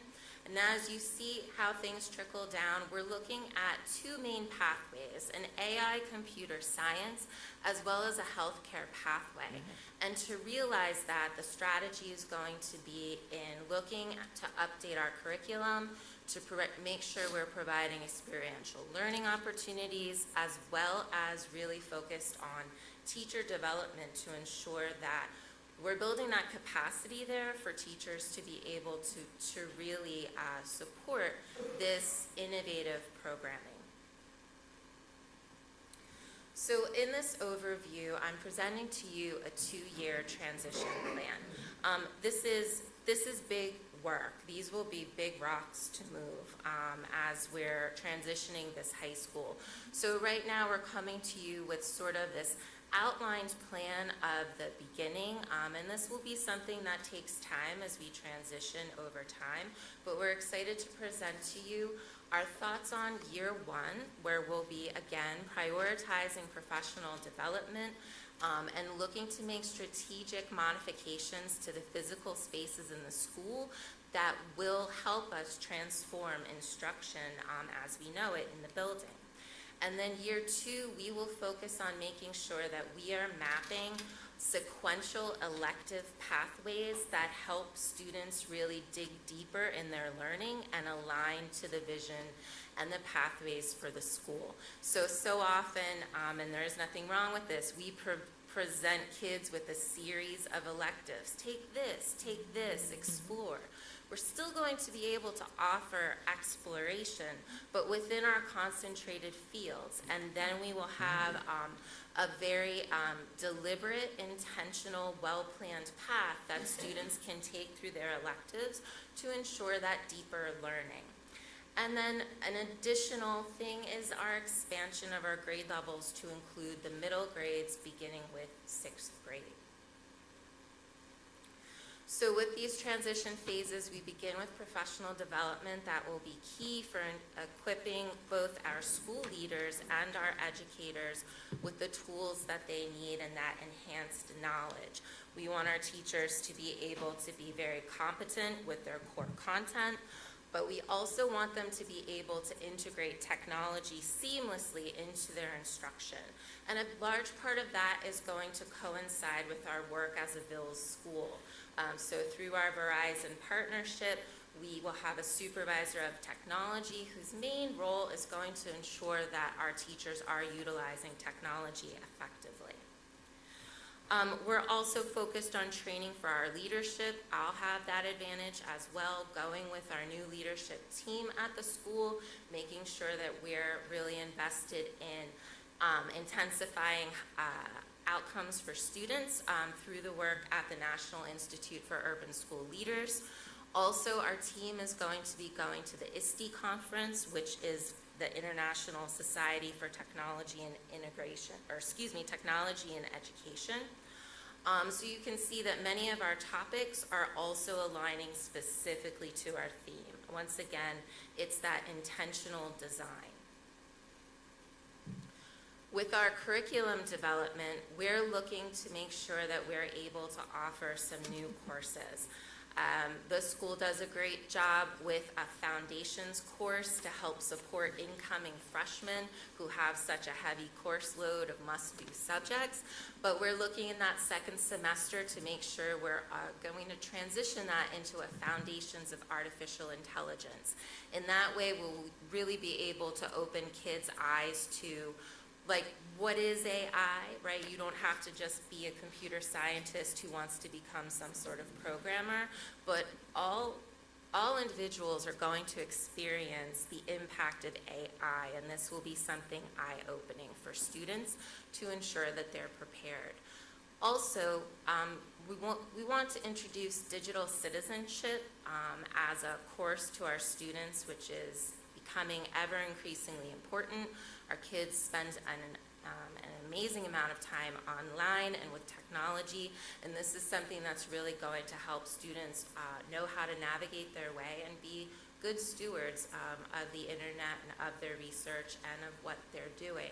And with that, it's really inspired by our work again with Verizon Innovative Learning Schools. As a Ville school, we're really taking advantage of the resources that this partnership has led us to, as well as making sure that we have our student tech team on board and emphasizing every advantage that that will have. Students in that may move on to shadow our own internal IT so that they're learning right as they are in school.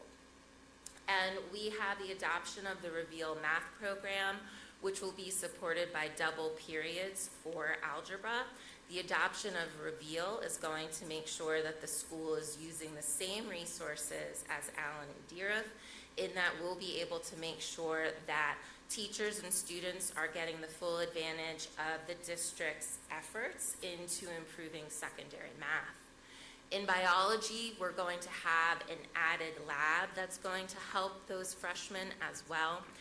And we're working on a sequence of science courses to support deeper learning, as well as computer science courses that will help us realize that AI pathway. Those elective pathways, once again, will be intentionally designed, but I think the part that I'm most excited about is making sure that we have a program of studies that reflects this and supports our students. So helping students see the map, helping students identify with these are my strengths and my interests, and if so, what's a suggested course of study for me, and what might those outcomes be in the sense of careers and other opportunities if I elect to take that sequence of study. We want to make sure that we are reinvigorating the student internship program and experiential learning for our students at Bridgeview Academy.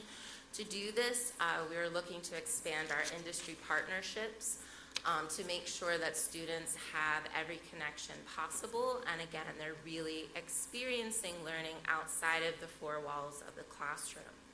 We also need to think about what does it mean to be successful for today's current job market, which isn't always going on to a 2 or 4 year university.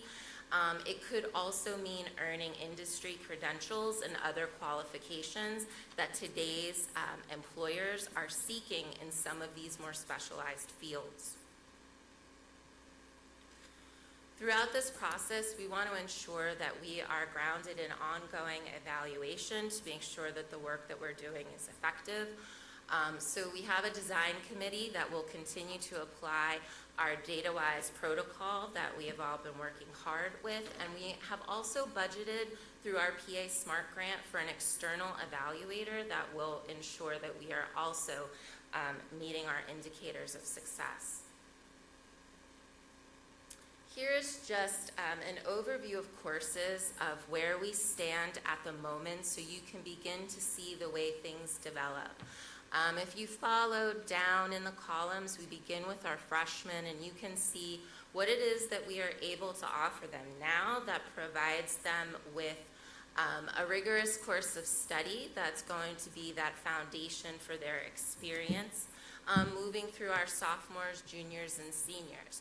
You can see there's a little bit of gap, but again, that's in our elective pathway, and that's the piece that we know that is the piece we're working on, but also that's going to be the really exciting part.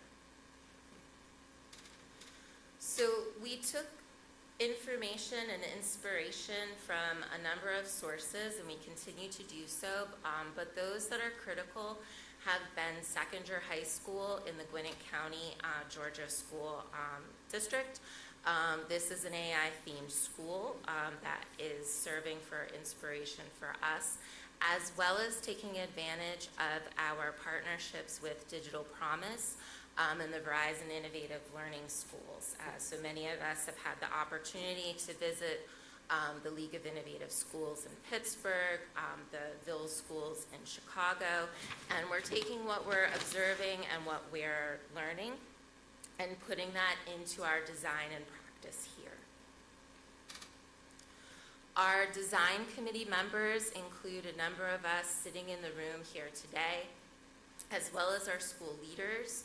And we are also looking to have future additions, including our new Ville Supervisor of Instructional Technology, additional members of the faculty from Bridgeview, health pathway design industry experts, and artificial intelligence and computer science experts. And I can't forget that we do also want to have representation from our students and our parents as well. So next steps will include some strategic staffing additions. We need a physics teacher to help us realize our sequence of science courses that are going to provide our kids with a really great foundation in high school in science studies. We're looking for an instructional coach who's going to help us make sure that we're maintaining elevated practices in the classroom. And we are looking to add 2 computer science teachers that are going to help support all of this technology and computer science learning. We are looking for identification of industry experts to support our curriculum development. And we're working on the freshman foundation. How do we support freshmen with their heavy course load, make sure they're set up for success in this critical year as they transition into high school?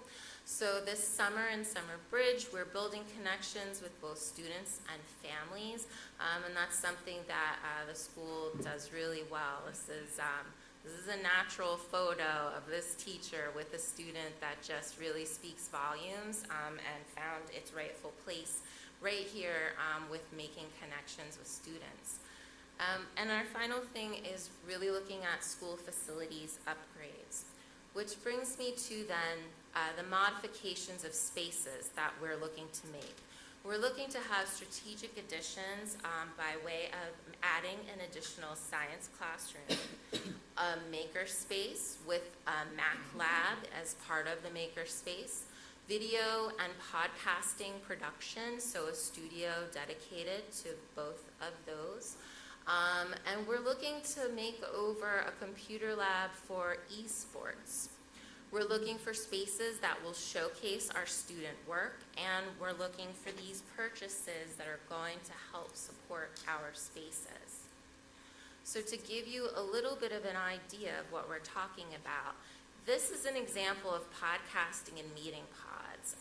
They are sound noise controlled, and they're going to provide an environment whereby our students can engage in podcasting, but also we can have strategic breakout for small group instruction. We can have counseling services and other things that take place in these pods.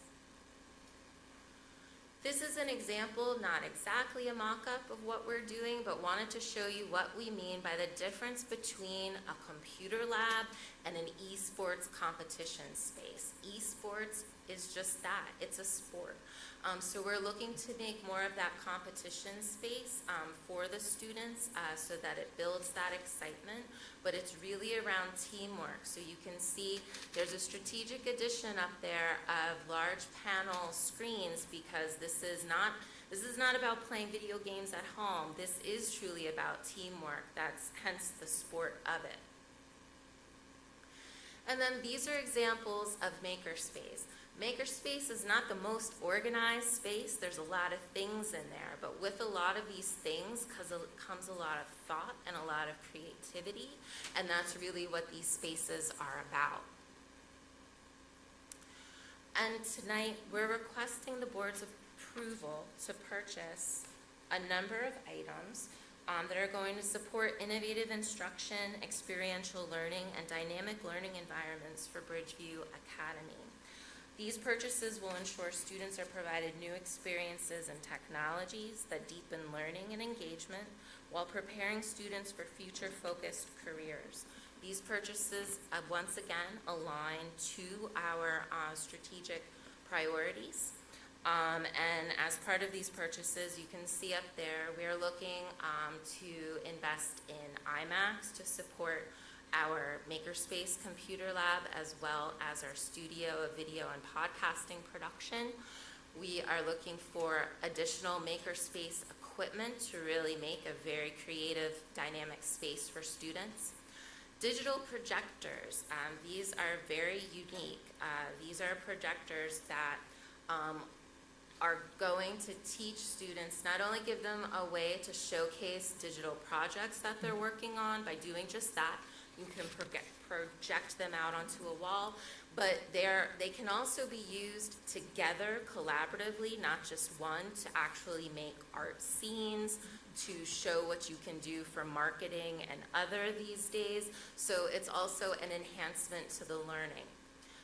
The video and podcasting production equipment, esports technology and competition equipment, the pods, as I spoke about, for supporting small group instruction, meetings, counseling, and podcasting, as well as open sci-ed curriculum kits to make sure that our science rooms are outfitted properly. This comes in at a total request of $431,004.57. And our funding sources are going to be from a variety of places: our PA Smart Grant, Title IV, CSI funds, and our general fund. These items are accounted for in our budget. And finally, we have a sneak peek, a thank you, and a sneak peek of the designs that are in work for our new logo and colors. Woo, better than that, building 21. Thank you. May I ask also a request that we build, we put lockers in the school? They don't have lockers. They don't. Nope, never have.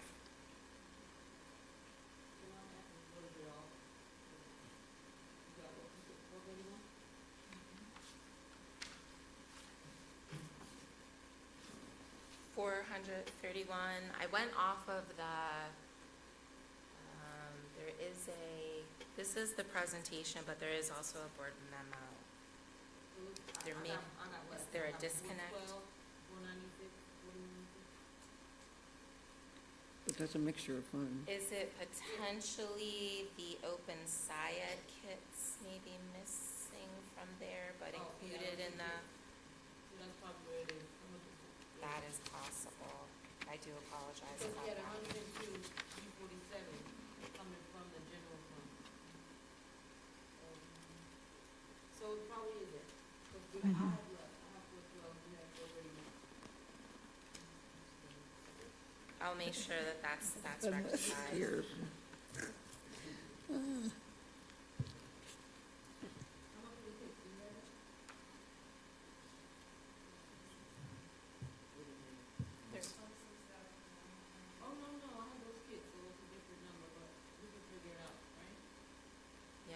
I'll go back, I'll check the math. And the title, that's ethics? No, Esther's done. No, yes, Title IV? yes, Ms. Smith. Title IV is different. Ms. Smith is going to, if you don't mind, she'll explain Title IV. It is.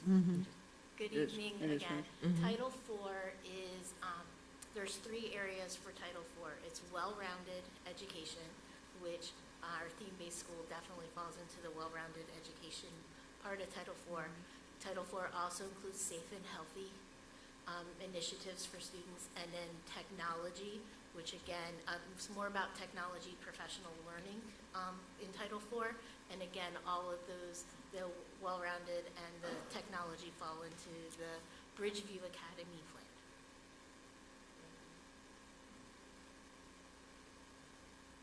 Just want to thank you, Ms. Bryant, Ms. Ramos, Dr. Savoy, everyone in the committee who worked really diligently to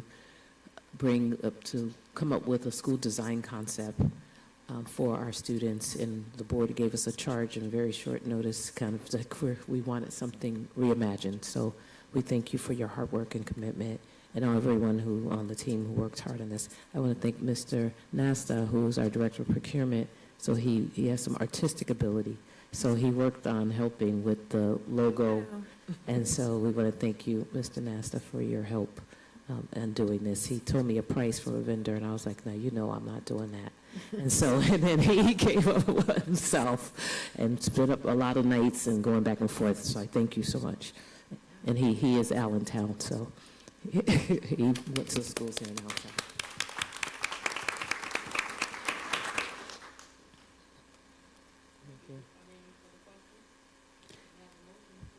I'll make that motion. A second.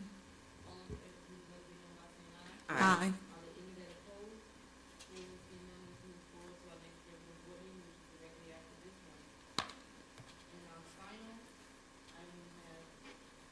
Then those are- Sports. Esports.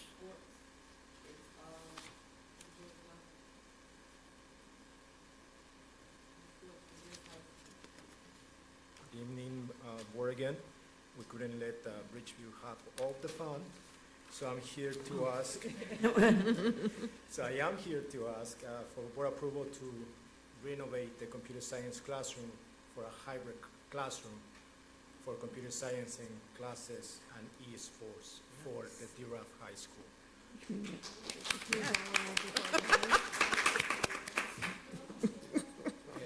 Some of the benefits include, like it was mentioned before, critical thinking, team sports, strategic planning, and problem-solving skills.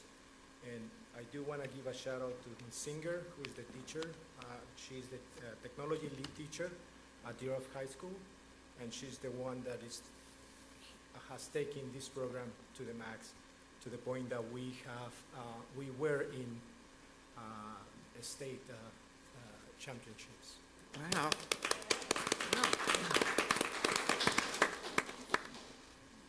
Right now.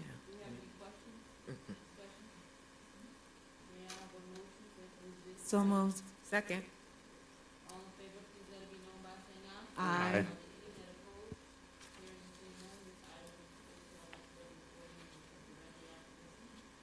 Thank you.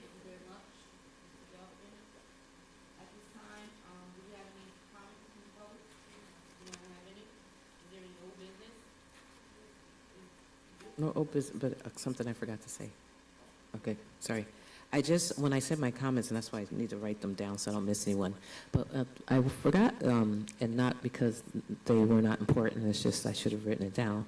So I want to thank our paraprofessionals who play a vital role in supporting our students with exceptionalities, as well as all our clinicians, so all the social workers, counselors, and speak path, and I shouldn't do that because I'll fit, but everyone who's a clinician, you know your role and what you do every day, occupational therapy, all those great groups. Thank you as well for your hard work in supporting our students.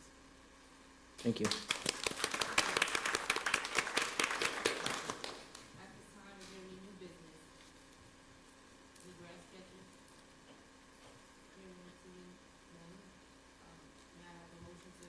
Some. Second. Aye.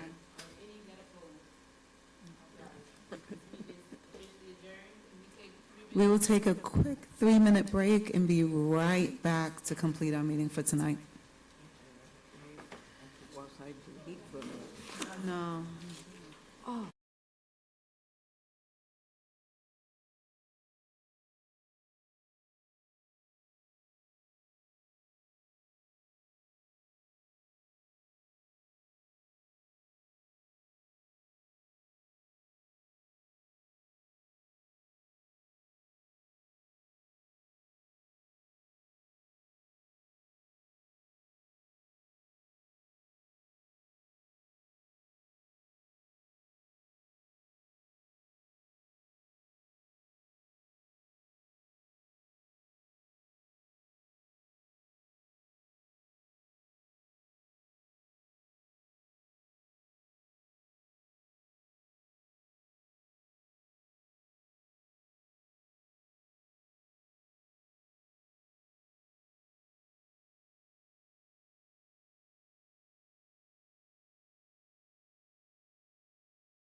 You have another meeting tonight? I can start. Oh, that's right, I forgot. Because that's a newish, okay. All righty.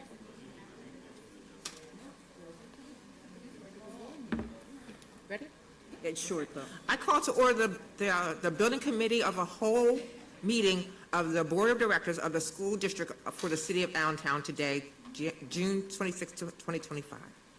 The board welcomes and invites public comment. You may address the board on agenda and non-agenda items. The first opportunity for comment is at the beginning of the meeting and limited to agenda items only. Comment cards will be received by the start of the meeting, which is now. We will not be receiving public cards once the meeting begins.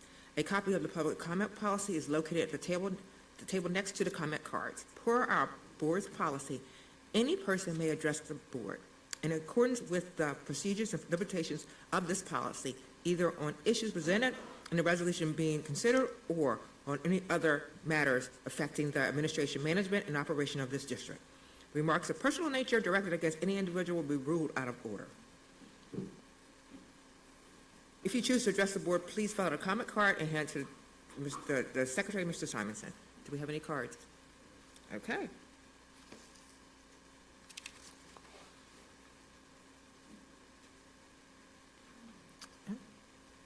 We have a roll call. Okay. We will now have the roll call. Mr. Secretary, please call roll. Oh, okay. No, it's on here. Okay, let's keep going. Okay, never mind. I don't know when to put that in my script. Okay, Dr. Burks, do you have anything remarks? No, thank you, Madam Chair. Okay. No public comments tonight. Tonight, we have 3 action items. Dr. Whartonby is requesting that the board consider approval of Metro Design Center to provide new classrooms, library, and auditorium flooring for the following school locations: Central Stream Academy, Washington Elementary, Harrison Morton Middle School, and South Mountain Middle School, presented by Dr. Whartonby. All right, sir. Good evening, board again, Dr. Burks. So would you like me to do all 3? Yes, do all 3. Okay. Thank you. The first one's for Metro Design to provide new classroom, library, and auditorium flooring at the following locations: the Central Steam Academy, Washington Elementary School, Harrison Morton Middle School, and South Mountain Middle School. Like what we'd like to do on an annual basis is get to some of these schools and start switching out some of the old flooring, the old carpeting, and put down more appropriate flooring, i.e. Luxury vinyl tile. That's more resilient. We can clean it better. Obviously, with old carpeting, it's hard to get it clean after a while. You keep on extracting from it, the glue starts coming through the fibers, and you develop black spots on the carpeting. So that is number 1. The second one that we would like the board to consider and approve is center stage lighting and rigging to provide the following services: removal and replacement of existing stage curtains at Harrison Morton Middle School, South Mountain Middle School, and Trexler Middle School. And the reason why we're asking this, these stage curtains are old, but more importantly, they are not fire retardant.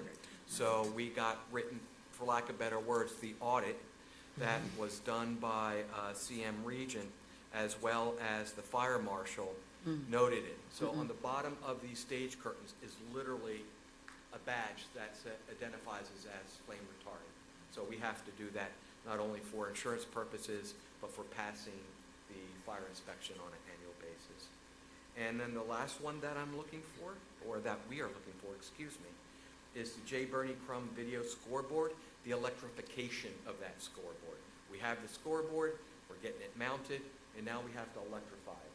So that is coming in at $69,900. I got to credit Dr. Burks. All right now. A lot of times, what we tend to do is go to the lowest common denominator, a co-star vendor. But what we forget, we can also negotiate with co-stars. And there's other co-star vendors, and so we went and got 3 proposals.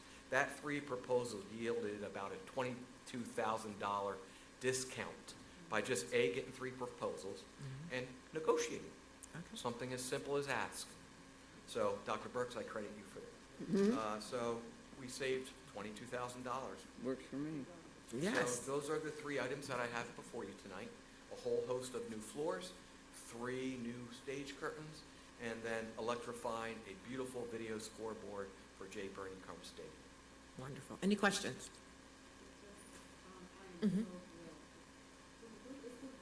Yes. It does. Been asking us to change those curtains forever. I'm going to cut you a little swatch and bring it to you. Yeah, listen, thank you. But thank you guys, thank you, Dr. Burks, because you know our art students, like, they're so into that stuff, so thank you guys for the work you're doing. Well, the first, real quick story about the stage curtain. I was at my first You Are the Light ceremony, and I'm looking up, and Dr. Burks is on stage, and I'm like, oh, God, that stage curtain's ripped. The rep, the Right? rep. So that's going to be fixed. Wonderful. Praise God. Thank you very much. Okay, may I have a motion to move this forward? Make the motion. Second. Any discussion? All in favor, say aye. Aye. Any opposed? Ayes have it, it moves forward. Thank you, Ms. Phoebe. Okay. Do we have any comments? Comments? No? Okay. Do we have any old business? I do have one piece of old business because the building also goes under athletics. I did make a statement last month about what happened at the Robb Middle School with the taking of the championship from the Jive and giving it to Trexler Middle School. I did say something that I'm sorry for with Mr. Butts because he didn't, I questioned his integrity and I was just mad and that was wrong. And so I apologize for that. However, no, it's no however. I really do apologize for that because I don't want to make it seem like he would do anything just because he didn't get something from us.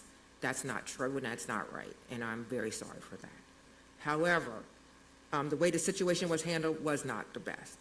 I wish they would have went to the students and had a conversation with the students first before those decisions were made, but it wasn't. So I'm just, Mr. Butts, I ask for your forgiveness, and there we go. Any new business? May I have a motion to adjourn? So moved. Second. All in favor? Aye. Ayes have it. It's adjourned. Okay. I'd like to call to order the meeting of the Board of Directors of the School District for the City of Allentown for today, June 26, 2025.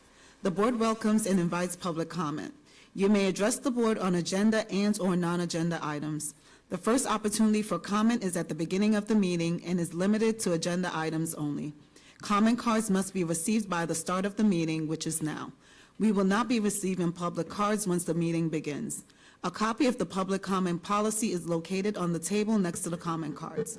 Per our board's policy, any person may address the board in accordance with the procedures and limitations of this policy, either on issues presented in resolutions being considered or on other matters affecting the administration, management, or operation of the district. Remarks of a personal nature directed against any individual will be ruled out of order.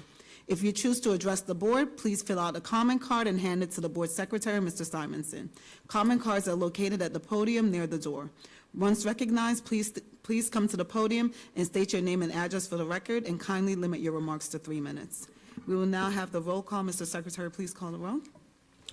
Ms. Brown? Ms. Conover? Present. Ms. Harris? Here. Ms. Matheson? Here. Mr. Nikoloff? Here. Ms. Noel? Here. Ms. Ortiz, who has now changed her name to Ms. Hartnett. Ms. Hartnett? Here. She said here. She said here, it's just low. Thank you. Ms. Sierra? Ms. Sierra? Not here. Okay. Ms. Tiburcio? Here. We have 7 board members present. Thank you. Please rise for the Pledge of Allegiance, followed by a moment of silence. I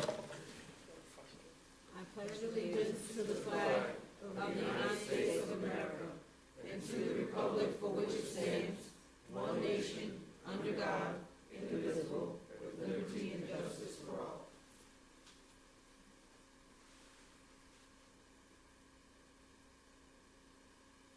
Thank you.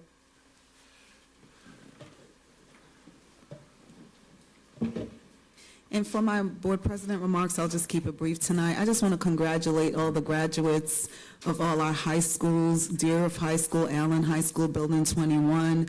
And I want to thank all the teachers, administration, family, friends, everyone that held their hands for them to get across the finish line. I just want to congratulate. It was a beautiful thing to see on social media. Unfortunately, I was not able to attend because I was at my own graduation, but it's the best part of our year. It's the best part of our jobs to see all of our students graduate. So I really want to commend everyone for that. And that ends my board president remarks. Any remarks? I just want to say, have a great summer, everyone. Sharpen the saw. I'm really excited about all the great things that we've done together this year. I commend everyone. Job well done. And we have summer programming, so Yes. everyone need to come to summer programming. Thank you. Absolutely. At this time, we are only taking public comments on agenda items. Nothing? Great. Okay, we'll move to the approval of the minutes. May I have a motion for approval of the minutes? I make that motion. May I have a second? Second. Is there any discussion? Please call the roll. Ms. Conover? Yes. Ms. Harris? Yes. Ms. Matheson? Yes. Mr. Nikoloff? Yes. Ms. Noel? Yes. Ms. Hartnett? Yes. Ms. Tabercio? Yes. Motion passes 7-0. And now for our information updates. Is there any updates from the Allentown Human Relations Commission? Not at this time. Thank you. Any reports from the Allentown Public Library? The last report that I had was just updates on the summer programs that they're having in partnership with Da Vinci also. Great. Is there any updates from the Allentown Recreation Commission? Yes, yesterday they were having community meeting. It was just mostly about enhancing our parks, recreation spaces. Thank you, Mr. Bercia. There is an update from the Allentown School District Foundation. ASD Foundation supported the Allentown Drive Middle School baseball program through a $10,000 grant from the Justin Sheffield Memorial Fund. 75 students from ASD 4 middle schools began practices in early April, and the first games of the season were played on April 23rd. The program culminated with a championship game at Coca-Cola Park on June 4th between Trexler and South Mountain, which Trexler won by a score of 5-2. Go Trexler! Spring Visual Arts residencies coordinated and funded by the foundation took place in May and June at Hayes and Ramos Elementary Schools. Over the course of 6 weeks, participants completed several art projects led by professional teaching artists, and some of the projects were selected for display at public events such as Mayfair and Arts in the Park. 30 total students from Dodd and Union Terrace Elementary School showcased the books they wrote and illustrated in our I Am on the Bookshelf program on May 8th and 15th at the Promenade Barnes and Nobles. That's amazing. 107 students and teachers from Allen and Deerfield enjoyed an ASD Foundation-sponsored Broadway bus trip to see Moulin Rouge on May 28th. This trip was a reward for their hard work providing entertainment at our High Notes Gala on March 22nd. Each of the 8 performance groups also received a grant ranging from $1,500 to $3,000 to support their program. To culminate our reading and rewarding program, 18 Robb students were awarded with the book of their choice at a May 28th ceremony. These students demonstrated the most growth in reading during the first 3 quarters of the school year. ASD Foundation also provided funding for awards and prizes as a part of the district-wide Superintendent's Reading League, which concluded for the school year on May 21st. 28 educators in 16 ASD elementary and secondary schools completed their ASD Foundation-funded Teacher Innovation Grant projects during the spring semester. The program culminated with a reception in their honor held in the ASD lobby and boardroom on June 2nd. And finally, 78 achievement-based scholarships administered by the foundation and totaling more than $90,000 were awarded to ASD graduating seniors this month. Additional scholarships will be distributed this summer to past graduates who received multi-year scholarships in previous years. We would like to share a thank you note received from one of the one of this year's recipients from Deer of High School. Dear ASD Foundation, I am very grateful that I was selected to receive the Charlotte Schomer and JF Memorial Scholarship. Receiving these scholarships has shown me that I am capable of achieving my goals. And that ends my report for tonight.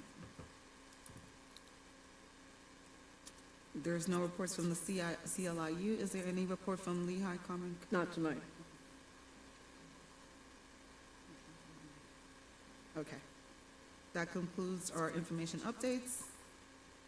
May I have a motion of approval for the Board of Directors report? I make that motion. May I have a second? Is there any discussion? Yes, I do want to, as a board of director. Juneteenth, I was honored at the Dolman Black Heritage Museum. I'm the president of it for the last 5 years, and I was honored with Phoebe D. Harris, myself, with heartfelt gratitude for your visionary leadership, tireless dedication, and deep-rooted commitment to preserving Black heritage and culture. Your legacy inspires us all. So I want to thank them for that as a board member, because I'm from Maryland, and it's not just in Pennsylvania I start stuff. So I just want to let you know that that was given to me, as well as a citation from our U.S. Senator Chris Von Halen, who, if you all don't know, he's the one that went to El Salvador to petition for the person to come back because they was deported wrongly. And his citation says, on the occasion of, it's going to be my 60th birthday, in recognition of your leadership, vision, and unwavering commitment as president of the Dolman Black Heritage Museum, with gratitude for your dedication to preserving and uplifting Black culture, and with best wishes for your continued success. So I just want to let y'all know that I do it. Congratulations. Thank you. Yeah, right. Much deserved. Please call the roll. Ms. Harris? Yes. Ms. Matheson? Mr. Nickoloff? Yes. Ms. Noel? Yes. Ms. Hartnett? Yes. Ms. Taversio? Yes. Ms. Conover? Yes. Motion passes 7-0. Thank you. May I have a motion of approval of the policy agenda? I make that motion. Is there a second? Is there any discussion? Please call the roll. Ms. Matheson? Mr. Nickoloff? Yes. Ms. Noel? Yes. Ms. Hartnett? Yes. Ms. Taversio? Yes. Ms. Conover? Yes. Ms. Harris? Yes. Motion passes 7-0. Thank you. May I have a motion of approval for the Secretary and Treasurer's report? I'm second. Have a second? Is there any discussion? Please call the roll. Ms. Matheson? Mr. Nickoloff? Yes. Ms. Noel? Yes. Ms. Hartnett? Yes. Ms. Taversio? Yes. Ms. Conover? Yes. Ms. Harris? Yes. Motion passes 7-0. Thank you. May I have a motion of approval for the Superintendent's report? I make that motion. Second. Second. Is there any discussion? Please call the roll. Ms. Noel? Yes. Ms. Hartnett? Yes. Ms. Taversio? Yes. Ms. Conover? Yes. Ms. Harris? Yes. Ms. Matheson? Mr. Nickoloff? Yes. Motion passes 7-0. Thank you. And for the personnel report, I want to state that we are withdrawing the recommendation for hire for the Director of Virtual Education for Bevan Niddle. So with that withdrawal, may I have a motion for approval for the personnel report? I make that motion. May I have a Second. second? Is there any discussion? Please call the roll. Ms. Hartnett? Yes. Ms. Taversio? Yes. Ms. Conover? No. Ms. Harris? Yes. Ms. Matheson? Mr. Nickoloff? Yes. Ms. Noel? Yes. Motion passes 6-1. Thank you. Tonight, the board approved new administrative hires. Mr. Sang, would you please come forward and introduce our new hires?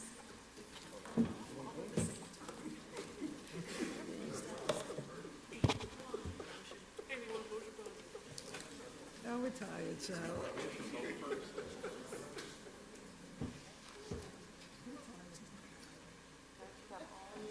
Oh, look at us.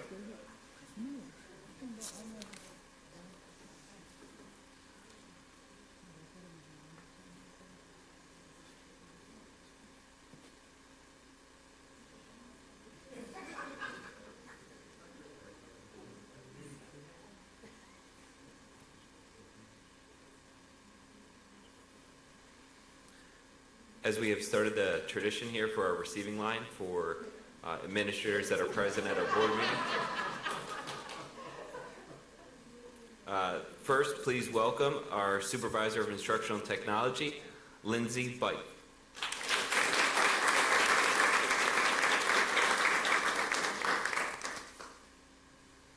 Executive Director of Facilities, Mr. Brant Ethan Fick.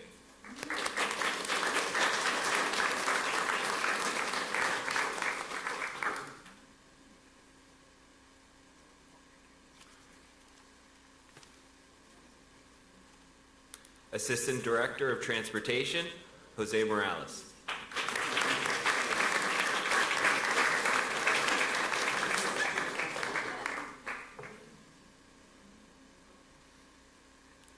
Director of Information Technology, Ronnie Moyer Jr.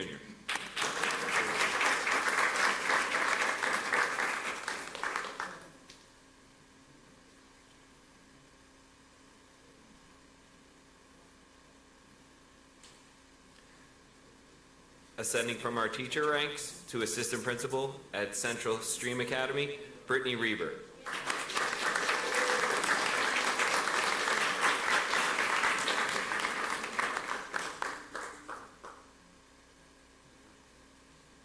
Brittany is also a member of our New Leaders, Emerging Leaders Pipeline Program.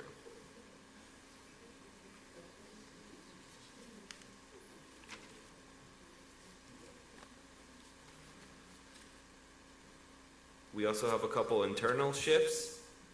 First, moving from our Executive Director of Stream Academy to Executive Director of Mathematics, Dr. Heidi Rockland.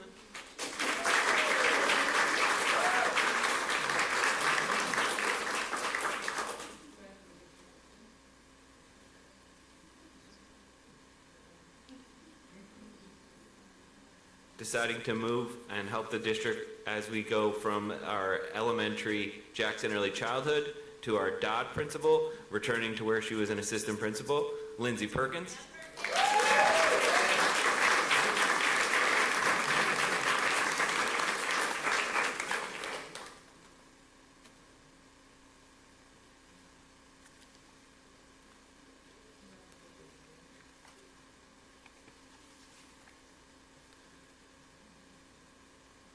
And then assuming the acting principal role at Jackson Early Childhood, another member of our New Leaders Pipeline Program, the Breakthrough Leadership Program, Tara Walter.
We did.